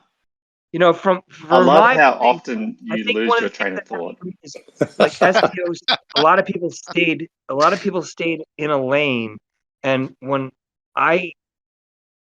from Wildlifers, that fallout made me a better player because I went to so many different countries and played on so many different countries' teams and stayed diligent. To some point, if it was inactive, I would move on. But for me, it was, if I was the bottom player, I wouldn't say shit. But if I was a better player, I would have my other accounts to tell these people, these other players, here's how you do this. get rid of the heavyweight when you're doing a jump. You'd see people. You know what I mean? And I still do that with my third account, where I go to some low division team and try to help people. That said, So Jackrabbit, should we move on to your question? The third question of the episode. We can do that. And this is my first question. This is the first question that I will ask. What is your Excellent. favorite pastime back in the day when the internet was non-existent? SDO, please go first. Okay. Well, and thank you, Jackrabbit. And I do think the guys here, we're all dominating. So you need to step in and take over more often because we like hearing your voice. Thank you. that statement comes from a man with 3 daughters. Yeah, 3 teenage daughters. 3 teenage daughters. Oh man. Kudos. Anyways, I'll tell you, it's no surprise before the internet there was still this thing called video games, and I'll actually confess, since the beginning of video games, I've been hooked. I grew up going to arcades. Arcades in the early 80s, it exploded. There was I'm not in Kingston, Lex, but I am in a small Canadian Ontario town, and we had like 4 arcades, and every penny I made from my paper route went into quarters and into those machines. And I've been playing video games and sports for pretty much my entire life. So even before the internet, the games have gotten a lot better. But the first games I was playing were like Pac-Man and Space Invaders. The first game I got good at was Robotron. I was the king of Robotron, and I loved that game. And then when the consoles came out, I had my N64. Man, GoldenEye. You just can't get anything better than one of the first multiplayer games. Anyone else here play GoldenEye? No, never played GoldenEye. But I'm right with you with the coin-op games, and I had a Commodore 64 and all that sort of stuff. So Yeah. I never went down the Nintendo route, but I got a PS1 before they were called a PS1. Yeah, It was just called a. I was PlayStation. more Yep. Nintendo, so Street Fighter 2 and GoldenEye, and then when the internet started, I switched into Doom and a couple of the first person shooters, Yep. and now I just play on an iPad. I'm a tablet game guy, Yep. and this is the only game I play. Like you got to pick your lane, right? Yeah, for sure. For sure. What about Wait. you, Lex? Wait, so Hill Climb Racing is now the only game you play? What other games are there? No, I just wanted to verify that. Because then I'm going to say, you got to increase your score. I know if SDO puts his shit to it, he can hit a 47. What are you at now? You know what? This one started this morning, and I do not have a good run in yet. So I'm not even going to say. But I'm probably going to end up with. I'm probably going to end up with 38 or 40. What? I'm probably going to end up with 38 or 40K. But I'm not there yet. All right, let me look. You dirty dog! You're going to actually do the reveal. Well, I won't say the number, but I've watched you for so many years, man. I've played against you. Well, I can't find you, so you need to increase your score. All right. So the question was, what do you do outside of the shower? Yeah. Before the internet, Lex, what were you doing? Before the internet? You don't There was remember? such time. Or you were born when there was. I think he was rollerblading down New York City, streets. I was just about to say that. Ice skating or rollerblading? my extensive interaction with video games, the computer, stuff like that goes as far as putting a quarter in a pinball machine and then playing like Galaxa or Gallagher. never played Galaga. Never played Gallagher. Pac-Man. Yeah. Never played Pac-Man. And then, like 30 years later, I found a game called Hill Climb Racing 2. I feel my off time then before the internet. I've read multiple books about philosophy, the existence of, or not the existence, quantum mechanics, universe, our best scientific minds, and what we think about this thing we call life, what we call existence, what we call consciousness. And we're breaking some boundaries. The James Webb Space Telescope is forcing us to rewrite what we know, which it should. That's what science is about. And these instruments are integral to either being dumb apes on a planet, a film in an infinite universe. We have the ability to comprehend the universe, or we have the ability to think about it.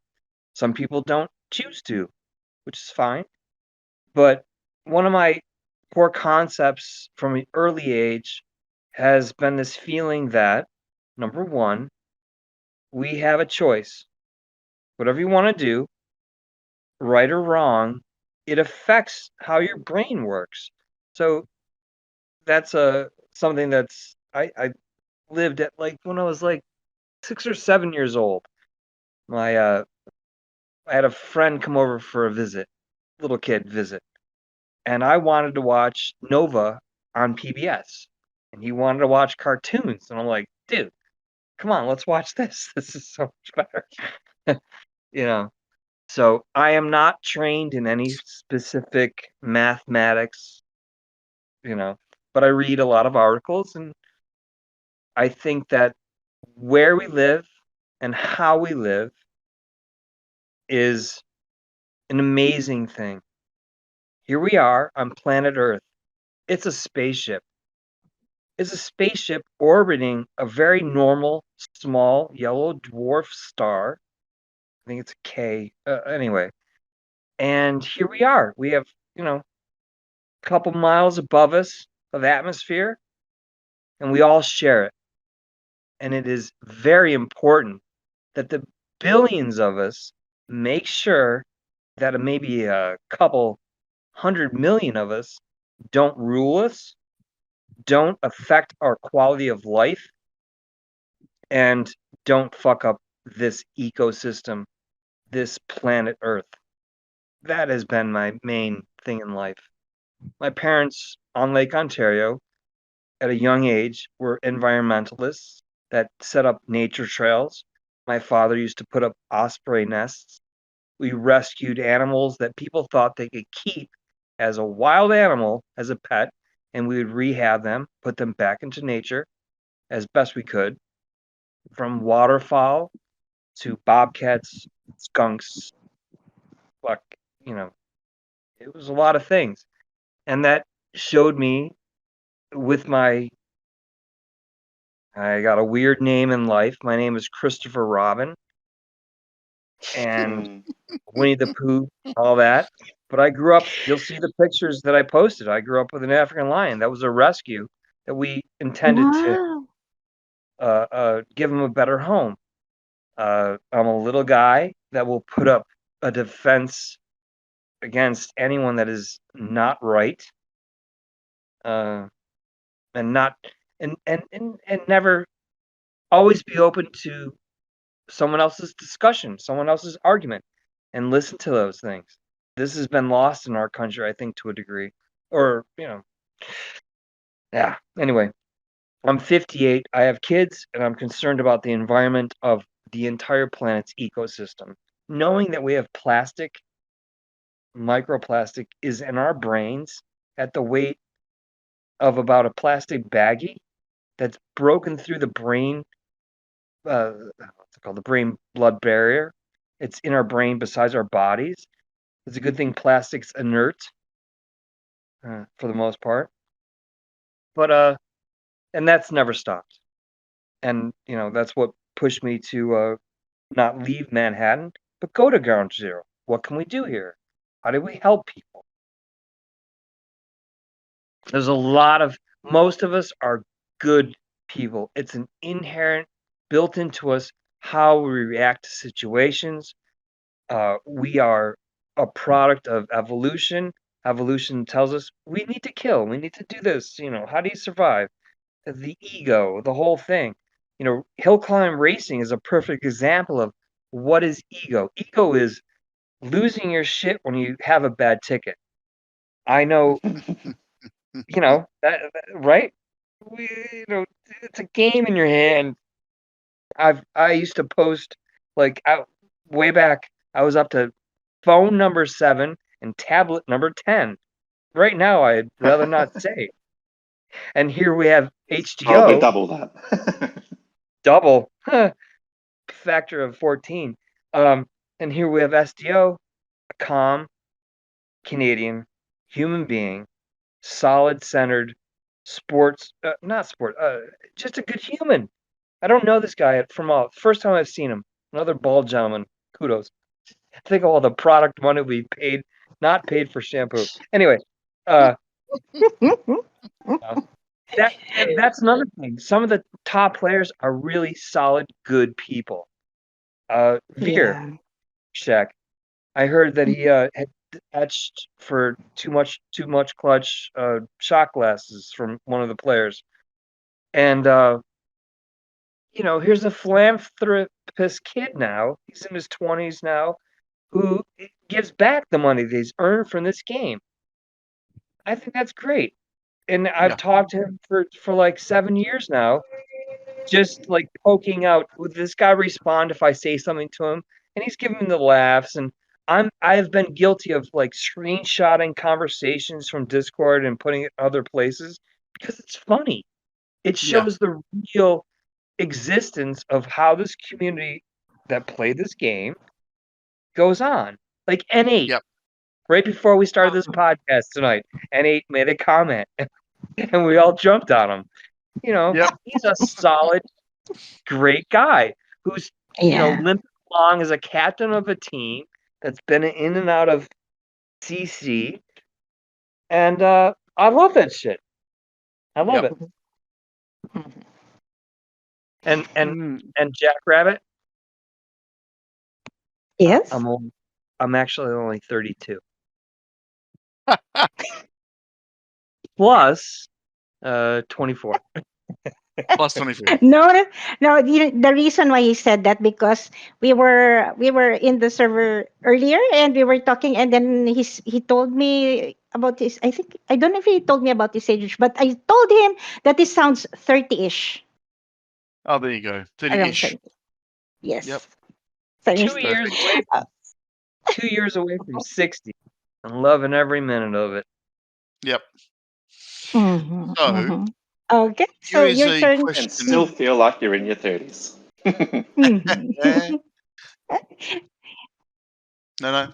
So here is a question from Jay Hay. Thanks for the question, Jay Hay. He's asked both of you, so we'll ask one at a time.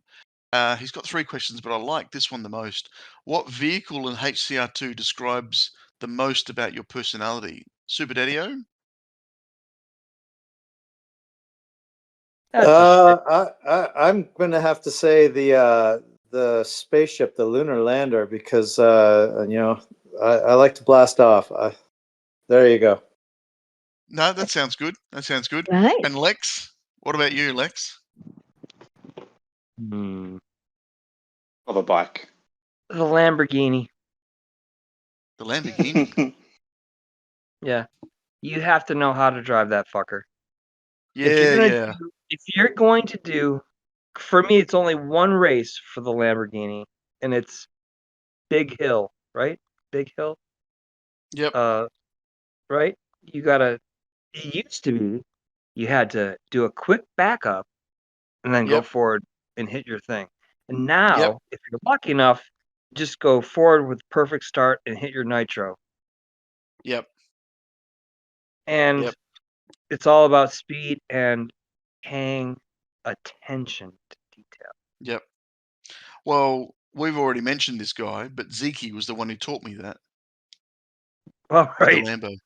Yeah. So yeah, it was very cool. Very, very cool. Yeah, no, it is. It's one of those cars you have to drive exactly the right way, and the resetting the overcharged turbo is critical, so critical. Oh, plus the Yeah. one thing with what is it, Lamborghini on the one of the original tracks where you have to flip. It's one of the you guys know the name of the track, the Cup race with it's not a mountain, hills above. I'll look it up. Where you have to remember how you had to go through if you make it through everything, you have to flip. You have to have a couple flips and then you go through it. SDO. I think I know which one you're talking about. Hang on, let me go to Cups. Bridges. Bridges. Yep. Mountain bridges, and it's yeah, you know what I mean. I mean, that's the thing about this game. It's about precision. And you Yep. got young players, old players, and for the Cup side of it, the old players, the OGs, we know these tracks in and out. But some of us can do these tracks like they're playing a different game. But that's what I would say to all the new players is you have to watch those replays, dig through the replay file of either the season or best ever, and find that number for your car. Hopefully it's there. I mean, I constantly, at my age, to take the time to scroll through all the pages of numbers, get to that value where you see the top race number of, we'll say, whatever car, and hopefully it's there to see that replay. What parts? And then, key to everyone that's listening, if you're a first time listener, hit the 0.5 button to see it in slow-mo. Are they keeping AB on all the time? If they take their finger off for a second, does that change the orientation? I mean, I was talking to Pro J last night, and he's like, I was just saying to him, I think it's my age. At 58, I don't think I have the speed to make that little subtle change. I know what to do, but it's not happening. Yeah. Or Yeah. it's what you said earlier. Are they just hooking us to get to we're gonna give them 9K here, 9K here, and when it gets to this one, he just fucked up. Yeah. Yeah. I think Lex touches on how it's such a precision based game. Like, they say it's a physics based game. It's certainly not based on reality when you have some of the silly stuff that they have, like the more you smash the car up, the faster it goes, things like that. But that's one of the things I really appreciate about the game is that a lot of the races, they come down to the thousandth of a second. Yeah. And from what I understand, Fingersoft could even go further.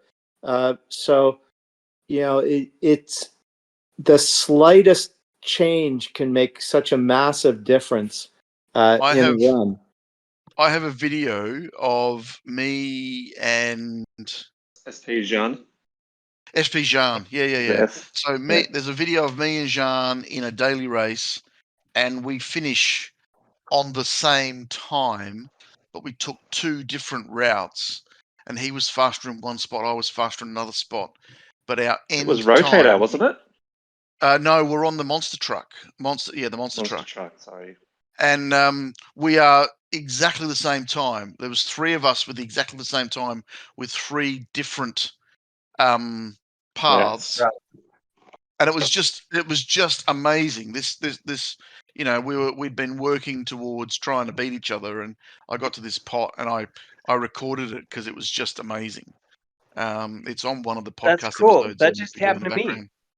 That just happened about a couple days ago with one of the players on the Canadian team. He put up a Yep. challenge for whatever it was, and I finally beat it, and I beat it significantly. And I wrote him saying, "I beat you by going this completely different route." Yeah. And Yeah. actually, SuperDaddy, do you get Java's challenges? I don't do challenges, Lexx. There's no. No, I know you There's don't. no. but do Yeah. you see them? There's no rewards or anything in it, so I ignore that aspect of the game. Oh, okay. Yeah, That's and one thing for me. It's helped me because you're a better player than me, but seeing other people's challenges, and I only do the ones that are better, obviously, where they're amazing, and then going through it. Yeah, I understand. the one thing I'd speak to that though is I do find that YouTube videos are better than just watching the records in the game, because you don't see the pedals. Even if you're watching it at half speed, seeing the pedals is kind of key to seeing what the trick is. Yeah. So, for sure, I do the same thing though. When there's a cup event that's in the team event, you'll go to. I usually go to my friends, because you get a long list of top playing friends, and I'll just look at their top scores, because they're usually doing the same thing. They're playing that team event to get ready for the team event. I know what you meant. Yeah. You can go and look at that, but that won't show you their pedals. Yeah. Right, but I'm just saying, ostensibly, most players don't have our playlists. They can't see that intimate replay because they're not our friends, right? Yep. Well, yeah, but if you're top rank, whether it's globally or in your country, you can see all the videos of all the top scores, but it won't have the pedals. Yeah, I know. Yeah, I know. But yeah. That's the Stella talking. In saying just quickly that you said you didn't play the challenges because there's no rewards. Do you play The showcase challenge? the ones that are on your license, like the hard, medium, insane? Oh no, the same thing. There's no rewards for playing that as well. Same thing, but do you play it No. so that they get rewards for, not really rewards, but they get No, I don't either. Yeah. I think that's going to be found out to be a really backdoor hack thing. I saw Java put up a silly challenge. He was just doing it for the players on Norway. And then I just wrote to him today saying, how is this non-ranked? He had a GP of like 400. Literally, how did he end up with you on showing up as doing your challenge? And he goes, I don't know. And then I looked and I was like, oh, this is a signature challenge. And this, the chances that a really good player played Java's challenge as his new account player, I see that as being a bad thing. This signature thing is going to bite people in the ass. I haven't put one up. You guys understand what I'm saying? Yeah. You know how Eva had his with the super doubled parts? Nobody has been able to beat it still, and it's got 257 losses, no wins. Oh, post it. I'll beat it. It'll take me a couple. No, It's on his license. No, you can't. You can't beat it because can't. I shared it from the public event that had the double powered parts. Oh, then and they killed him. Yeah. yeah, and then they nerfed it. Yes. So you can't actually win against this challenge. No. Yeah. So And the same thing with challenges. I don't do them, so I couldn't tell you exactly. But all I know is usually if you want to practice, it costs you a gem, and gems to me, I've got an unlimited supply of coins, but gems are give me gems is the saying that we see in our chat a lot. It's the one thing I'll try to collect. I build it up when I have a new vehicle that's coming down the line. I'll try and build it up. I finally knocked off my mastery on F1 as soon as they double pointed it, and for the first time, I dropped 1,000 gems just to speed up the process because it's mind numbing. Grinding for masteries, and like I like the masteries when you're grinding for a mastery and you can just hop up on the fender or whatever that thing in the back of the car is when you can just jump on that and then watch TV for 8 seconds. I like doing that. but the F1 where you've got a wheelie and you've got to keep it basically at like 80 degrees to go as slow as possible to get it's just painful. So I finally ripped off the Band-Aid today and dropped 1,000 gems just to speed up the process. But that's done. And now I've got about 5,000 gems for the new vehicle. Assuming I'll be dropping a bunch of gems to try and get parts and stuff like that for that vehicle. Yeah, fair enough. Well, how many? That's the thing with gems; they're so easy to spend, but so hard to come by. Yeah, and that's why I don't want to spend any on challenges. Gems are okay. It's tuning coins that are killing me, right? Gems, Tuning coins or tuning parts. Oh, the scrap. Yeah, scrap points, whatever they're called. He's talking about gems. Gems. He doesn't pay money, so that must be throwing out 1,000 things that you'd never pay for and accumulating them through grinding, because SDO is a grinder still. Well, no, you get the gems by opening the chests, right? Yeah. Everything involved with it, but and team events certainly gives you a lot of gems and stuff like that. But gems are the hardest thing to grow. But if you want to spend money on the game, you can buy gems. Yeah. Right. Yeah. So my thing was, you have enough gems without spending money, and are anticipating obviously the next car that's coming out. How many? And then you mentioned parts. Parts are different. Parts are tuning parts. That's not gems, right? Yeah, that's even harder again. Yeah. Yeah. So how many? I only have on one account I have 60,000 tuning part gems, and the other one 30. And that's not a lot. I know when you say tuning part gems, do you mean scrap? Yes. Yeah. Scrap. So scrap.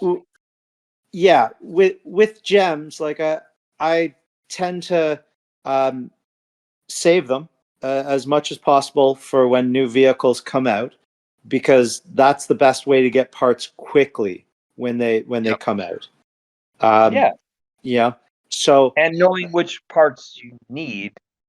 Well, and the key is because some parts, especially the top ones, are extremely hard. You have to get very lucky opening chests to get them.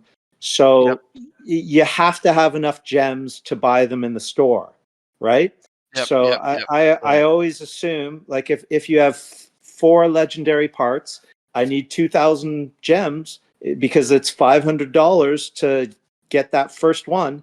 And once you get the first one, it opens the floodgates and you can use your scrap. So in anticipation of Bolt coming out, I've got about 5,000 gems, and I've stopped buying. I don't need any higher level parts right now. So I'm saving up my scrap, and I'm almost at 200,000 scrap to get ready for that next piece. Exactly. You have 200,000 scrap for key laser beam picks of what parts are actually needed on the new vehicle. Upgrading is a piece of cake. You got the coin for it. they'll be maxing, as fast as you can hit the button, but it's what parts. And then it's the smart players, because we are all smart players at this point. You hold back, and you go into teams and you're like, don't upgrade that unless it's needed for team event. Yep. And I see people bragging in game chat like, I just got maximum heavyweight for motocross. You're like, what are you doing? That's with my third account, because I go down to the lower levels and I hear people game chat. I think, oh my gosh, have I? I'm not that good, but I'm not that dumb either. Yeah. Well, Great game. in saying all of that, when it comes to new vehicles and the building of a new vehicle and the use of coins to build scrap, currently the shop is selling parts for parts for nitro and all that sort of stuff, but they have a coin only section where you get 50 parts for coin only. And if you're coin rich, then you just buy it anyway and scrap it Every day. every day. Yep, you buy the coin rich thing and you go, yep, I need that, got that, Yeah, thanks. well, Move to the next if one. you don't need it, it turns into scrap. And Yep. if you do need it, it increases your GP. Yep. Yep. Moving on, the next question is from Kiwi. It's me. Oh, that's you. Yeah, I think it's me. I've been waiting, waiting for a breaking After you. conversation. After you, mate. This one is from Kiwi. What do you guys think the difference is between an okay, a good player, and an elite player? We'll go with SuperDaddy-O first. Were you going to say Sugar Daddy-O? I was. Both Would work. you rather that? I could call you Sugar Daddy-O if you want. Just call him Sprinkles. There you go. There you go. I'd say that the difference between a basic player and an elite player, there's sort of, you can break it down. Garage power certainly helps. Hand-eye coordination, reflexes, that goes a long way. Practice. If you're willing to put in the hours and train, you can certainly increase your chances to be an elite player. I think those three things and a little bit of luck certainly go a long way. Yeah, nice. And how about you, Lex? That's a shit question. Good question. I reckon I could answer it really easily. I mean, from my observation, you either got it or you don't. SDO covered the basics like a coach. This is what you need. This is the nuts and bolts answer that is required. But what I have seen in this game is the majority, you have to put in the practice. You have to put in the practice. I put in the practice and I suck still. Not suck, but in a team event, kind of like Eva said earlier, is there a little dangling coin that in this track, in a team event, track number 1, we're going to give you 9. Track number 2, we're going to give you 10. Track number 3, you got 2. But the elite players are elite. All 10s, yeah. The way I'd answer it is about I really think it comes down to skill points in a team event. Yeah. So an okay player would be 25 to 30. A good player is 35 to 40, and then elite player is 40 plus. Yeah, I think that's how I would move.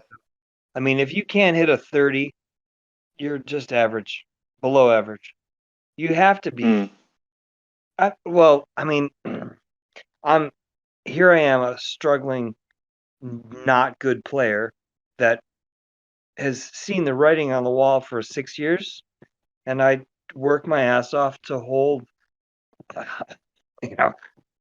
Yeah, you guys know what I'm talking about. Yeah. And SDO, Yeah, for sure. SDO is we have SDO is a better player, I think, than all of us that are here. You've had a lot of excellent players. SDO is one of them. He's not an elite. He could be if he just, his wife would say, this game's kind of cool. Then maybe he could stay home for a vacation. But he's got a good family, so he should go with him. But it's I mean, there's so many players that I've watched, like Mud. Super Daddy got to play on Traction for years, or whatever it was, and he's a top player. This man can hit the scores, and now that he's told me tonight that he's only spent $14.50, that's amazing shit. And I think for the last Do you want to year, know how much I've spent? no. Now I'm curious. How much? Yeah, rip it. $0. That's what I thought you were going to say. Very Well, it impressive. reflects it. So you're still stuck with the reoccurring ads that just pop up as you're playing. Yes, constantly. Oh, it's awesome. I love my ads. Oh my God. Okay. That's another segment that we can go into. I want to talk about ads at some point, but just to finish off the sort of elite player thing, one thing I left out was there's always a trick, right? There's a trick to so many of these screens, so many of the tracks. And if you don't watching it, you might not know exactly what it is, but if you get into a stream and the guy that's hitting it just says, oh yeah, this is what you do right before here. It might not seem like common sense, but as soon as you try it, you're like, all right, that was the trick I didn't know. You're like, don't get a perfect start, or little things like that. Having a source to get that information so you know how best to make that run is one other key factor into just being elite. Because I do suspect when the Veresheks and Volkapis of the world are getting ready, they have a network of people that share tips to them. And like, this is not cheating tips. This is just, how to make the vehicle outperform. Yeah. Yep. Yeah. I've always said that each one of the maps, each one of the cup tracks, even to a lesser extent the adventure map, is a series of landings and bouncings and whatever, and being in the right place at the right time sets you up for the next landing, which sets you up for the next landing, and it all comes down to the first bounce. If you get the first bounce right, then the rest follows suit. And with extreme precision. Extreme precision, but also as you're tuning, if you start the game from scratch and you play the game to elite level from scratch, what you'll find is that the landing points change as the cars get faster and stronger, and the parts as you're upgrading parts, the landing points change again. If you mix up the parts, the landing points change again. So there's not just one path, but there is a path with a specific set of parts, and there's a different path with a different set of parts. And just understanding where you land and where you don't land and where you take off and where you hit the overcharged turbo is all the little idiosyncrasies that you need to learn by either playing the game or watching other people play. And the most important, I reckon, is learning where not to land. Where not to land. That's the most important part. Yeah. Yep. Yeah. Yep. Indeed. Is Jack Rabbit's question? Yeah, JR's question. Okay, this is an interesting question from Flip. It's the kind of question where we want to know your F, marry, kill, the H, CR2 vehicles. So which vehicle is the most fun? Which vehicle is your daily driver? And which vehicle would you kill from the game? Lex, please go first. Which vehicle would I kill from the game? not the first Jeep, but the second Jeep. Oh, Mark II. why? Yeah.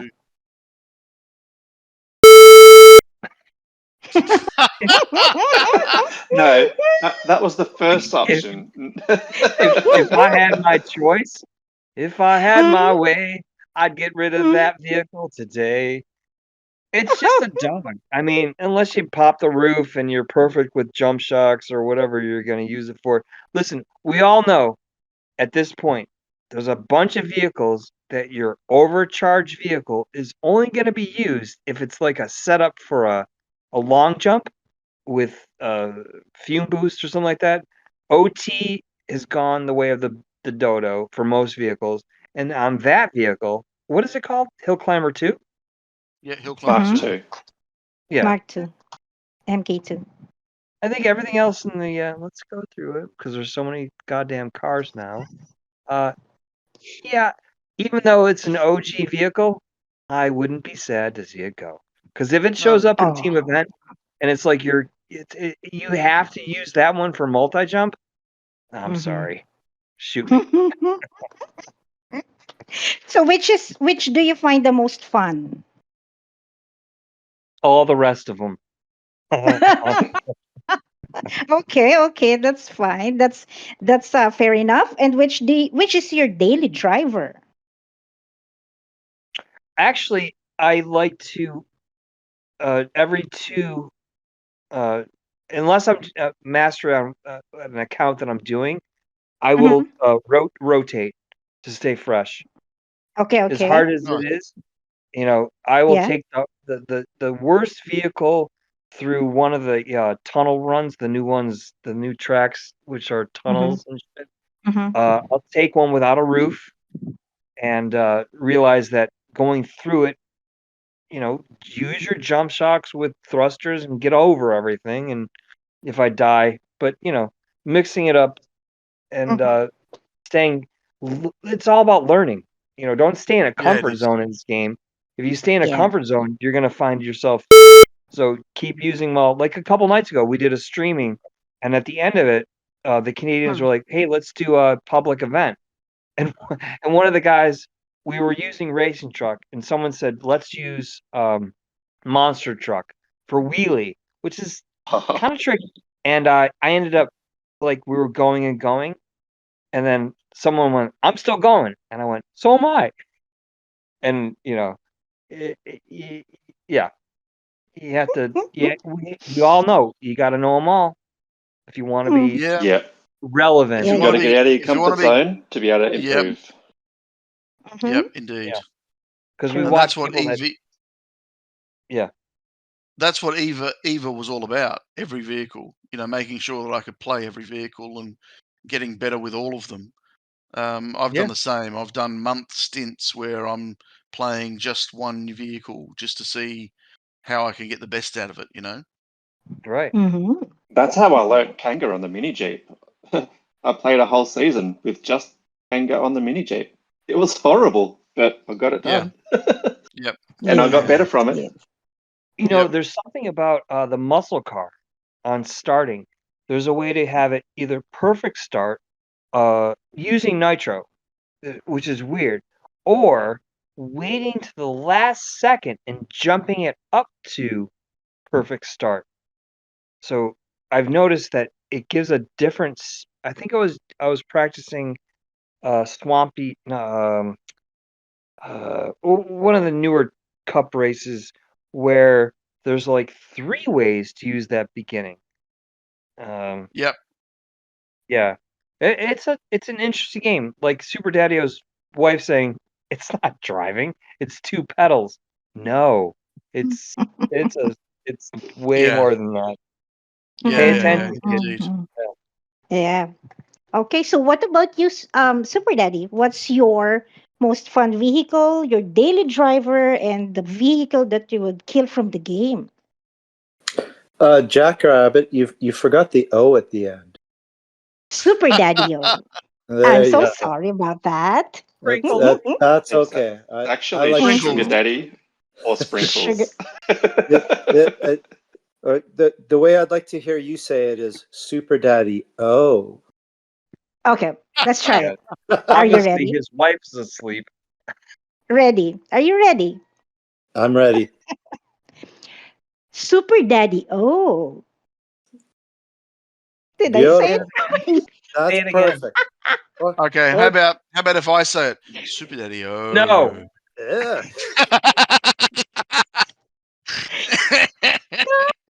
All right. I'll go through the vehicles as far as my daily driver has been the F1 for like the last 3 weeks because I didn't want to just get the mastery right away because it was too painful. So I was just driving it for cups to Yep. get a couple 100,000 knocked off before the double XP came up this weekend. And so now that I've gotten rid of it, I'll probably never drive the F1 again because really the third mastery, having having a spoiler that can't break, was that really worth 1 million coins and stuff like that? I'm sure Absolutely not. I'm sure it'll come in Mhm. handy in some TE, but that's been my daily driver. But looking over overall with the vehicles, I've got to say, Lex and I both hate the Jeep 2 is what I'll call it. I'm not going to call it the Hill Climber 2. The Jeep 2 is taking the Jeep and making it fatter and slower. It's like I do not like that vehicle. The original Jeep, in its tiny little version, is amazing when it comes to the Kangaroo, right? And it can just how fast it can get going. The Jeep 2 is nowhere even close to that. So to me, when they first rolled out the Jeep 2, it was basically, hey, are you tired of banging your head on the ceiling in the Jeep? Well, we've built in a roof for you to protect your head. But that will break if a pigeon shits on it. so the Jeep 2 definitely is the vehicle I'd get rid of. And Jeep 1 is probably the most fun vehicle because its Kangaroo is just insane. The mastered scooter is up there when it comes to the Kangaroo and being fun, but now that you can have a seatbelt, I suppose it's a little bit more stable, but it used to be so unstable that I wouldn't put that as a fun vehicle. And looking over the history of the game, as far as what I've driven the most, it's probably the majority of people, the rally car. It was just such an all-around beast, right? Yep. For adventure tracks, for pretty much anything and cups, it was forgiving. It would allow you to make a mistake and you wouldn't neck flip. But it was also extremely fast and maneuverable. So that's by far. I think I looked in my vehicles as far as what I've driven the most, and I think I've put 50 million kilometers or 50 million meters or whatever it is on the rally car alone.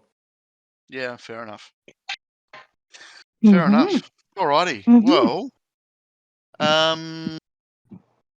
we had a fair few questions from Darlin's Tiger, and we've kind of done a fair bit of that already. So I'm going to skip that. But thanks for the questions. And there is a question from JB Duff. Duff They're man. mainly Duff Oh, man. yeah. They're all about Australianisms. So have you ever tried Vegemite? And do you know what it is? Who are you asking first? Let's go with the Lexx. I know what Vegemite is. Yep. I know that it's not my favorite thing on toast. But that said, if it's 3 o'clock in the morning and I've just finished some beers and I'm with 2 Australian chicks, I'll eat Vegemite on toast. That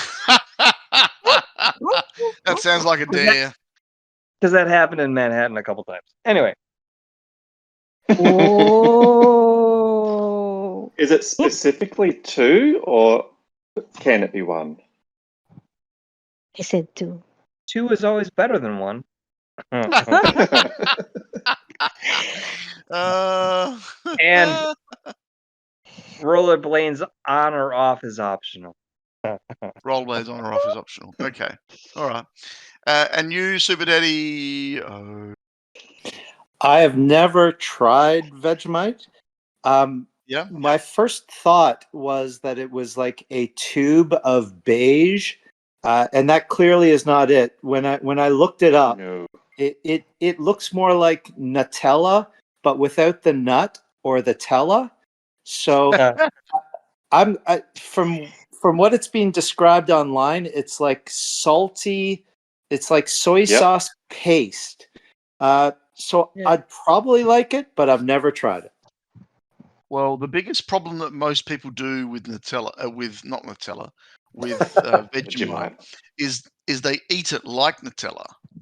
They go, "Oh, this is great," It's and they not grab made a like that. spoonful. No. They grab a spoonful and they take a spoonful in their mouth and they just go. But you need to layer it on a toast sparingly, like you can Right. just I see had- it on the toast.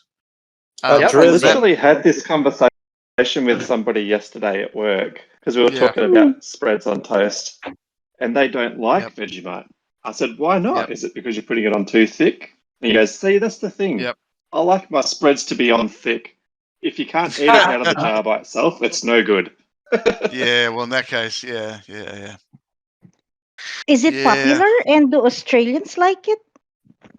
Yeah, Yeah. we tend to like I'd it. say probably 80%. 80% of Australians will eat Oh. it. Yeah. I Hmm. have a jar in the fridge for my brother-in-law whenever he turns up.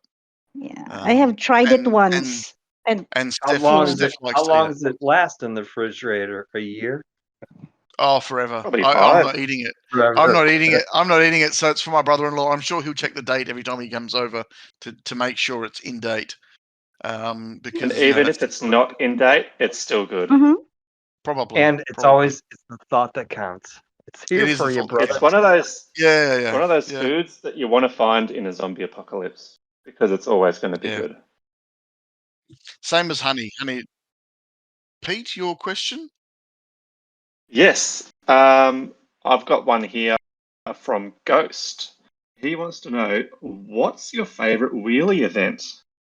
I'm going to go with Sugar Daddy. Oh, My favorite wheelie that's a event. thing now. Yeah, my favorite wheelie event would be any of them where you can use either the dune buggy or the racing truck, because every other vehicle pretty much sucks for wheelie, and that is definitely not my strength. Yeah, fair enough. That's fair enough. Yep. Lex? Given us so many different wheelie events, they all have the theme. They might change the background. Favorite wheelie event? None of them. I can do well in some, but I hate them all. And I love it. Fair enough. Love it. I love it as an aspect of the game that they throw into us. But I'll stick with SDO. It's a common sense answer. Yeah, if you can use buggy, fan-fucking-tastic. Racing truck without tunnels, current event, obviously, great. But actually, the thing is, there are some of the wheelies where you have to actually come off the gas, come off all the throttles, and let it do its wheelie, and let it stand there with the proper momentum forward, and you're in the zone, and then falls forward, or you make that subtle mistake. It's a bitch. It's just like multi-jump. Multi-jump, I am below average by, put me back in kindergarten sometimes. You think you got it dialed in, you muff the first jump, and that's it. That's it. You're done. Yep. Yeah, that's it. Yeah. Question for both of you on the side. Did you both do Moonlander Mastery using the wheelie method? Yeah, Let's go. absolutely. That was great. That was the easiest mastery. Yeah, you could It was, and they were wasn't sit only it? there and 50,000, right? They yeah, weren't Yeah. 100. They were 50. Yeah, I did the you same thing.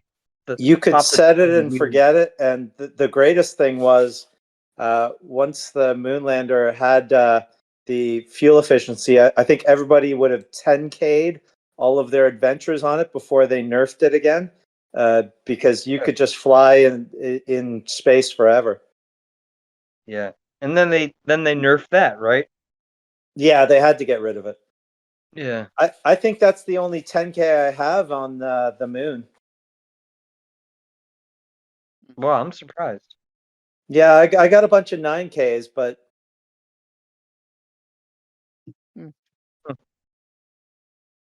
Here is a question. Here is a question from Cap A. So thanks for the question, Cap A. He's asked a fair few, but as always, he's asked, why do you play the game? You've already answered that. If you could change one thing in the game, what would it be? The Lexx. Change one thing in the game. For the longest time, at the beginning, I was like, boy, this really needs 4 parts. That would be amazing. Now they've given us the opportunity for that. One thing I would get rid of in the game. That's a tough one. I know. One thing that I would like to see them change in the game, maybe not the answer to what he's asking, but during regular playing cups, having the ability to change parts. Like sometimes in between cups. Oh yeah. the same volley of races, some of us have been playing so long, we know that on track 1 we want these parts, but on track 2, can we change them? Yeah. Now That we would- can't, but that would be amazing. That would be a very interesting predicament for sure. I mean, they do upgrades about these mastery super. Is this your mastery challenge? Forget that. Give us something nuts and bolts that will increase our ability to play the game. Would be to change parts mid playing a legendary road, because a lot of us play cup races still to go through legendary, and we know the cups so well that if you're playing whatever track it is with multiple, yeah, you guys know what I'm talking about. That would be great. Yeah. To No, get that rid of sounds something cool. in the game, get rid of multi-jump. Mm, or no more. add multi-jump to one of the cup races. How about that? Yeah. It's always Yeah. Fair enough. What about you, SuperDaddy-O? I got a couple things because there's definitely some fixes that are needed. My main thing that Fingersoft really has to address is the whole garage is a mess right now. Can you think of one person that wants to open up the garage just to look at the background? Like the whole background art thing is it's a novelty and everything, but the only time I'm in the garage is to adjust my parts, to change things, and sometimes to look at my GP. So to me, the way they've got it set up right now, it drives me crazy. If I pause a couple seconds, everything disappears except for the background. It's like, who is this for? Who wants to just look at the background? So as a protest, somebody on Reddit made this suggestion. As a protest, I've gotten rid of all of my background art except for one cardboard box. So that's all I have in the background now. And that's all I will keep, because everything else, I don't need the jukebox. I don't need the art. None of that means anything to me. So the other thing that drives me crazy about the garage is they got rid of the garage power for individual vehicles. You have to go into the actual vehicle to see it. I want to see it when I'm just in the garage flipping, because once you're near the max for vehicles, so I need to flip back and forth, and I can see my total GP in the garage, but I want to see the individual vehicle GPs. I'm sorry, I have to correct you, SDO. You have a cardboard box, a guitar, and a dartboard. You need to clean that shit up. Okay. Actually, Yeah. I think you have the arch across the whole top of the ceiling too. And is that a wooden floor with parquet finish? Oh my God. Yeah, I was Lexus, going to you're say. I was going to say it transfers onto your driver's license, so that's another reason why I like it. Yeah, but it's It still spruces up bullshit. the license a Like, bit. there's so many things you could It's a do bit of for the fun. game. Doesn't hurt anybody. It's a bit of fun. No. I agree with Something you for the kids to do. wholeheartedly. I agree with you wholeheartedly about the GP being visible for each vehicle, because it was one of the things I didn't like when they changed. Yeah. Yeah. And it's one of those things where it's just, I find it silly that I have to tap it to get what I want to do back. It's like, don't automatically have it go to the background. Yes. Right. Yeah. Add a button. If I want to look at the background and admire it, I'll hit the button and do that. But 9 out Because of if 10 you're times, yeah, I'm in there for a reason. if you're Oh my God. changing one of the tuning parts from 20 to 1, as you're tapping down, it'll show you the background. Won't let you finish going from 20 to 1. And you can just hold them now. So that's great. I like that change. Yeah. I don't know if you guys know this little hack, but you know how if you show the 4 different tuning parts options, like you have the first, second, third, or fourth, Yes. that Yep. little arrow on the left-hand side, if you have that down, it Yep. won't disappear. Oh, Oh, there you go. There you go. all right. So you can Today I stay learned. on. Yeah, you stay on that screen for as long as you like, and it won't Well, disappear. I'll tell you, though, if there was one other thing I could ask Fingersoft to change, is to stop asking me to buy Premium Pass. Oh Every day. yes. Every day. It just keeps popping up. Yeah. It's like, Fingersoft, get the message. You know, me and a few other people, you will never squeeze one more penny out of us. Stop Do you know what they're asking us saying? to buy They're They're Premium saying, Pass. Super Daddy-O, being- get the message, get the Yeah. pass. He's an adult. He's familiar with marketing. They're never going to stop. You know, Exactly. we've all seen They are a business Futurama. after all. Eventually, Yeah. you're going to go to sleep and have ads in your dreams. Well, absolutely.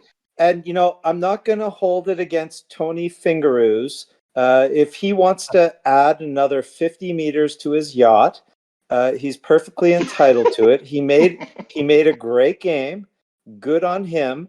And the fact that, you know, the whole model of free to play is built on, you know, it used to be when I was first playing the console games, you spend $80, you have a game for life, right? Well, now if you want to become a top player here, thousands of dollars.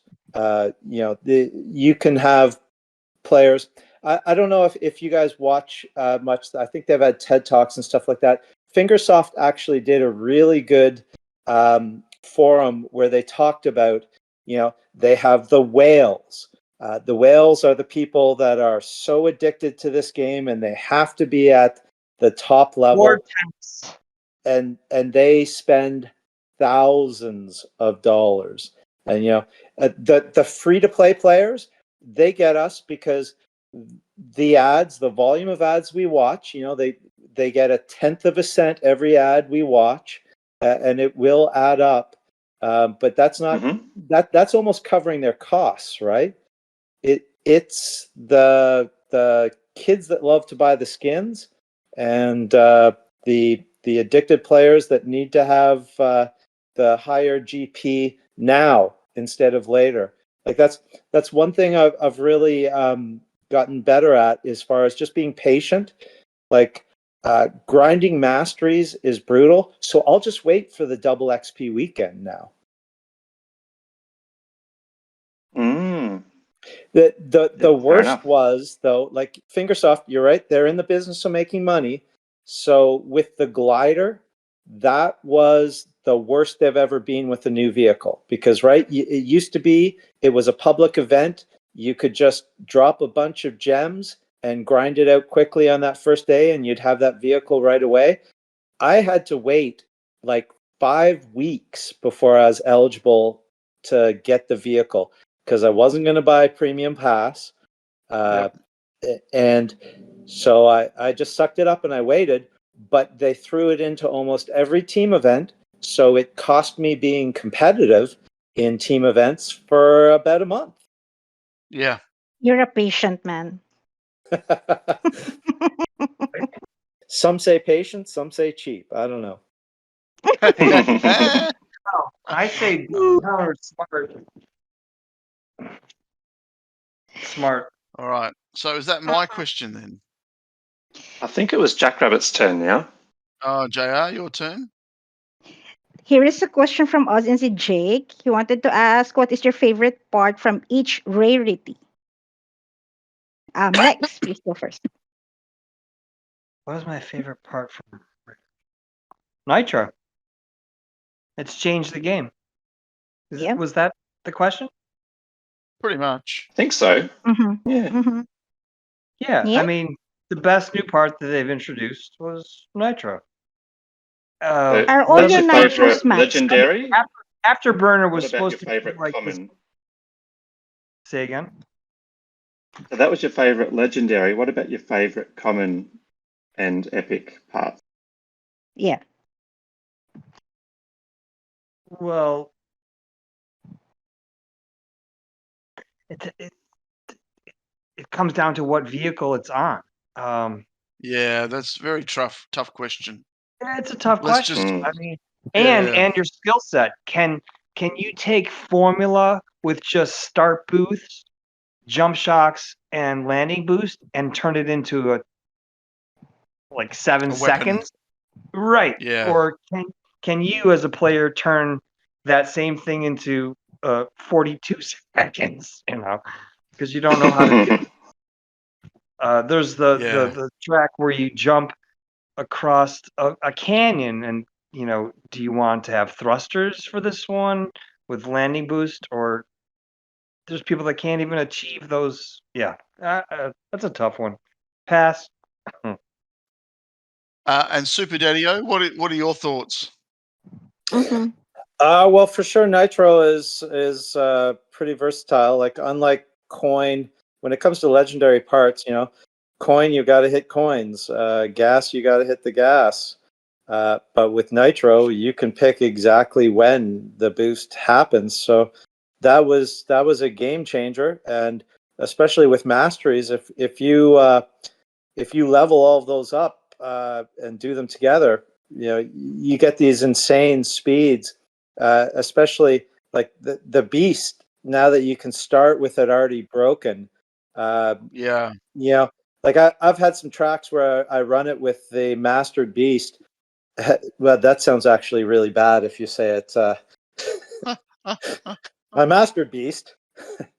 But you can knock 10 seconds off your best time with that mastery. So Nitro, I would say, is the best legendary part right now. Although I still love Coin, because there's so many coins out there, right? You can really, especially for adventure, Coin's great for stretching things out. As far as the other parts go, you know what? The flip boost thing on the motocross is crazy. You get the double flip boost. That's a lot of fun. Yeah. And wheelie boost, if you time wheelie boost right, it's great. Yep. Nice. Yep. Again, it's vehicle specific too. Yeah, very much so. Yep. So, Pete, do you mine, want to ask is your it? own question? Yeah. What he just mentioned about why I enjoy challenges is because I don't have mastery on some of those cars, but playing other people's challenges, I will be prepared when I do have mastery to be able to rock it. You know, if you're sometimes Yeah. if you don't have the parts and you get a challenge that shows you this is what it's like without, and I hate beast, but I've been able to beat people's top challenges by just doing it over and over, going, okay, that's how you have to run this car. And that's where it goes back to doing your homework diligently if you have the coins and all the rest of it. Whereas, you know, without doing a challenge of somebody that's a top player that has mastery and then not doing them, for me is foolish. Not for SDO because he has it. For other players, if you don't do challenges, but you're getting challenges that have mastery, do them. Learn it. You know? Yeah. Pete, did you want to ask your own question? Well, I was looking at it, and I don't know if it's really necessary, so I might skip it. Yeah, fair enough. Fair enough. I'll move on to JJ. His question for Super Daddy. I was going to say because I can't see that question. Which one? The one from JJHCR. I get what you're doing there. Mhm. What did you do as a kid? Did you go biking like me? And what kind of hobbies did you do as a kid? For Super Daddy. Yeah, I love that question because I was actually quite into biking as a kid. I mountain bike now as an adult, although it's a very dangerous sport, and my left clavicle has a titanium rod securing it together that can show that I'm maybe not the best as an adult at biking. But when I was a kid, well before got into arcade games and all of that, I was massively into BMX biking, and I had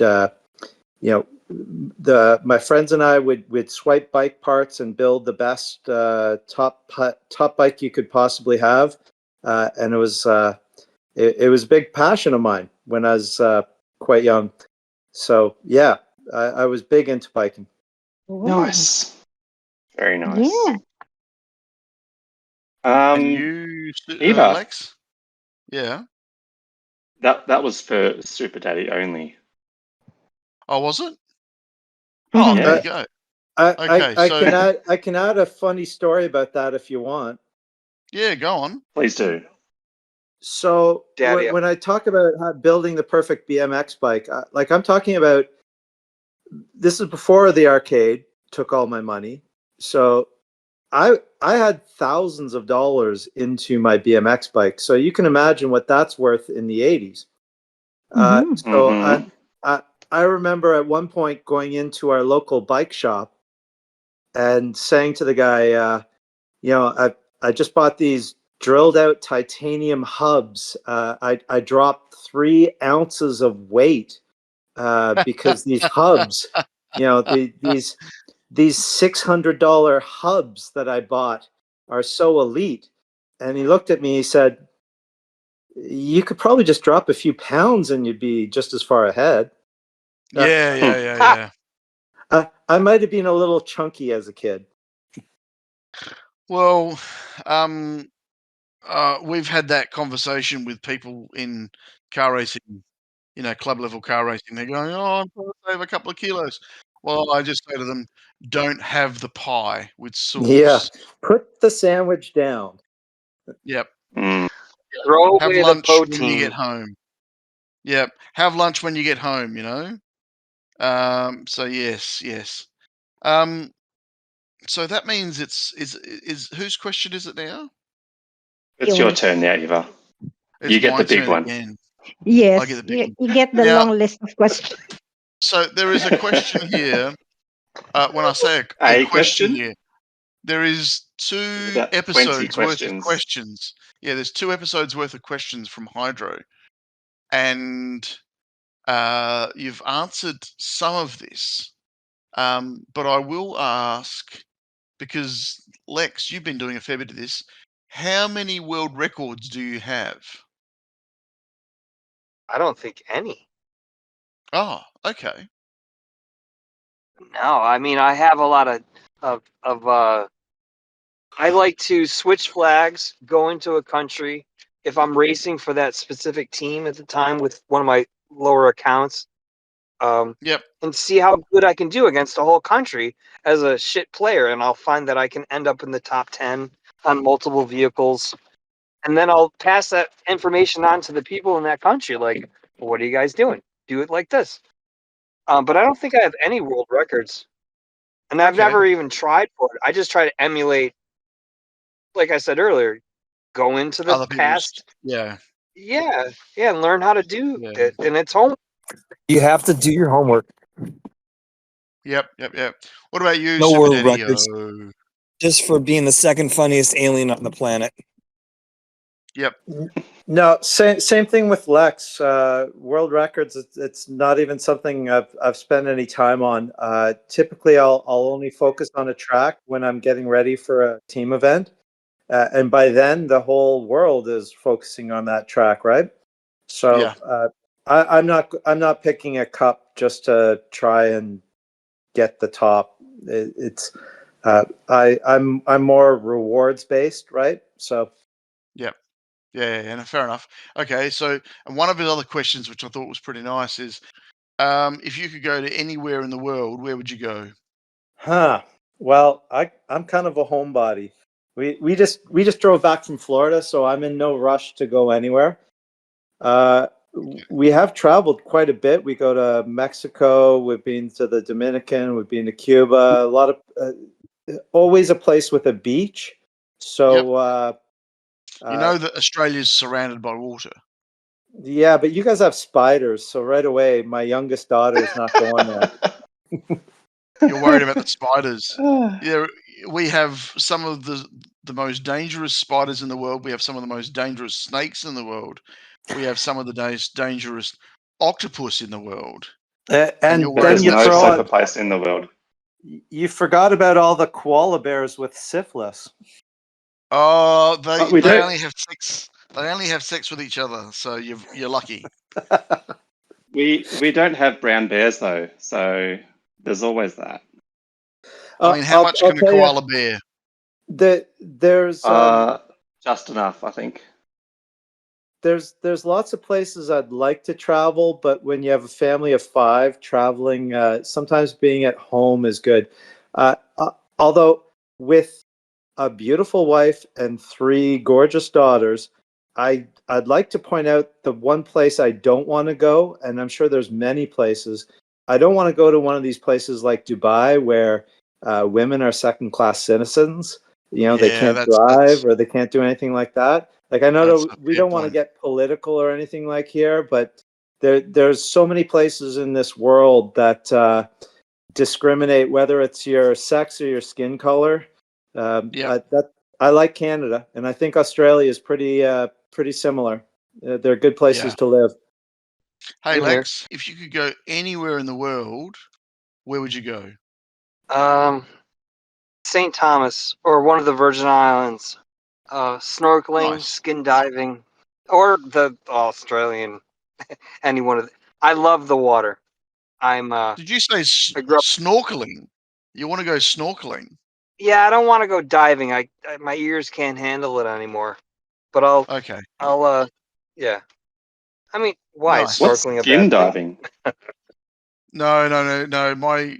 My girlfriend had a conniption when we were in Vanuatu, and she just walked out of the toilet and said she was laughing her head off, and I'm like, "What's so funny?" And she says to me, "Snorkeling," and I'm like, "What about snorkeling?" And she's like, "Just snorkeling. The word, it's funny." And I'm like, "Is it?" And she goes, "Yeah." And I'm like, "But what do you mean?" And she goes, "Snorkeling." And then her face goes bright red, and she can't stop laughing. And she's actually in earshot, so I've said it, and she's stirred. So, JR, your question? Oh, okay. So there was another question from Jake. He wants to ask, do you think there should be an in-game gifting or trading system of currencies? Um, Super Daddy-O, please go first. I'm gonna say just given how many bugs are in the system and how much cheating goes on as far as everything, that it's probably best to not have something like this. I think a hacker could easily figure out how to suddenly take somebody's coins or gems. So I'm gonna say, as much as I have hundreds of millions of coins that I would gladly give to somebody else because they're useless to me, it's probably a bad idea. I'd never thought of it that way. Yeah, I like your thinking. Very good point. And you, Lex? No, unfortunately, no. Because I think that somehow someone would find a way to hack it. Just like these ultimate challenges that people can post. I think that someone's going to find a way to hack it. Hack into someone's account. If they're not your Yep. friend and they're uninvited, and suddenly they're doing your challenge because you have an extreme challenge, I think it's a weak point, like SuperDaddy-O said. Yeah. Mhm. Yeah, good point. Good point. All right. Pete, your question? Last question. Last question before the quiz. This one is from EC Darko, and he wants to know what was your first team? We'll start off with the Lex. It was a German team. Captain was Swiss. He was named Felix. He was amazing. And I think it was, I don't think it was wild crocodiles, but it was something in that general area. And like SuperDaddy-O said way earlier, they were active and they were good. And that was the beginning of my learning curve. Oh, fair enough. It didn't go that And- far, but I learned.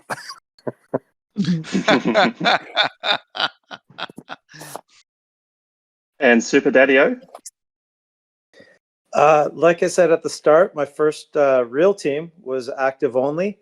That's where I met Miki and Beast Mode. And Dave So was the leader of that team, a Canadian. And the one thing that really sticks in my head about Dave is his Discord picture was a picture of himself with his pet raccoon sitting on his head.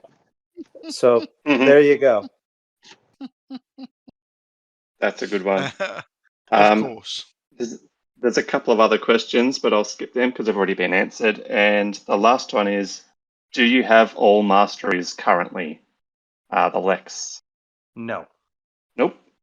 SDO? And I'm offended by the question. As of 1:00 today, the answer is yes. Wow. Well done. Nice. Yeah, I Nice. waited for double XP to hit this morning. I had 200,000 more to grind. And like I said, I dropped 1,000 of my very valuable coin to speed up the process because it is like, it's so painful. Excruciating. Yeah, it's Yeah. excruciating. It is, but it went pretty quick. Like the water with Watery Tunnel, I could get 500 each run, and then you double it, and for 80,000, it was doubled again, right? So it went pretty quick. Yep. Yeah. Oh, very cool. Awesome. Yeah, but I was really glad that I'd already knocked off 200,000 from just grinding cups for like 2 or 3 weeks. Yeah. Quiz So, time. JR, do you want to do the quiz? Yes. It's time. It's time to do the quiz. Are you both ready, Super Daddy-O and the Lex and Eva? Yeah, I'm Okay. ready. I've got the spreadsheet open. Cool. This is the Never Have I Ever Hill Climb Racing edition. So 1 point each for every answer that you have never done before. Okay, so we will go with Super Daddy-O first and then the Lex. The first question is, have you ever run a team event ticket on a live stream? Super Daddy? Yes, and that's fairly Yeah. recently. Yeah, cool. And the Lexx. Yes, and again, fairly Yes. recently. Very cool. Next question. Have you ever made a custom track? Super Daddy. Have you ever made a what? A custom track. Oh, no. The- Yeah, no, I have not.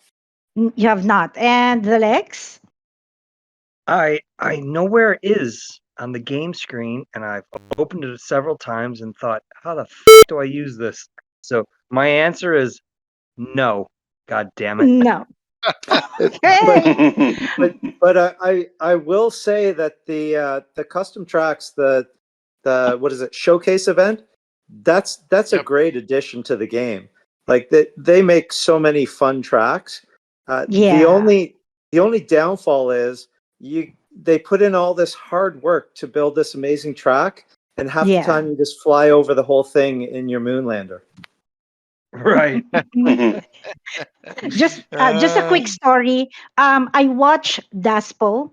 Shout out to Daspo. I watch Daspo's community showcase runs on these custom tracks on TikTok. It's very cool to watch. Next question. Yeah, Have Daspo you? and his mono wheel. My God. Yeah. He's so good. Yeah. So since you haven't made custom tracks, both of you, so the next question is a no. The question was, have you ever has this custom track ever been featured in community showcase? So that would be a no. And the No. fourth question, let's go to the fourth question. Have you ever spent gems to get XP multiplier in the shop? Super Daddy? Yes, Yes. I have done it a number of times. Okay. And the Lexx? Yes. Yes. Next question. Have you ever spent 4,000 gems and purchased a legendary chest for XP? Super Daddy.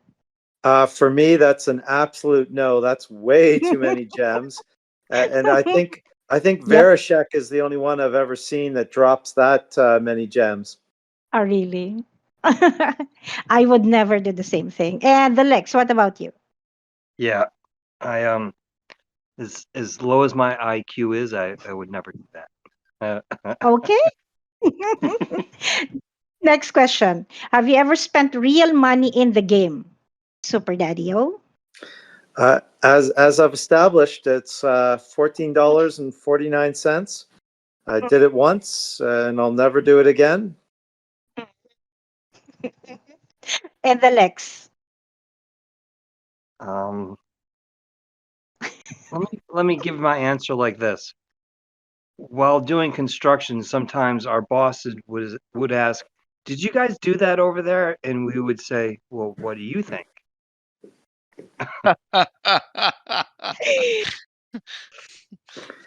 So I yeah, suspect that Lex has spent more money on this game than he might want to Then admit. then you're supposed to. I mean, I Right? don't go out, I don't go, do anything outside of the regular work day, and yeah, this has been my indulgence. Yeah, that's okay. More Yeah. more than the game itself, it's been tablets and phones, sheetrock, drywall mud, sanding materials, and paint. Gosh, I mean, there was a that's point in okay. time where when I had a really good total on how many phones and how many tablets had ended up in the gold scrap heap. I've lost count, Mhm.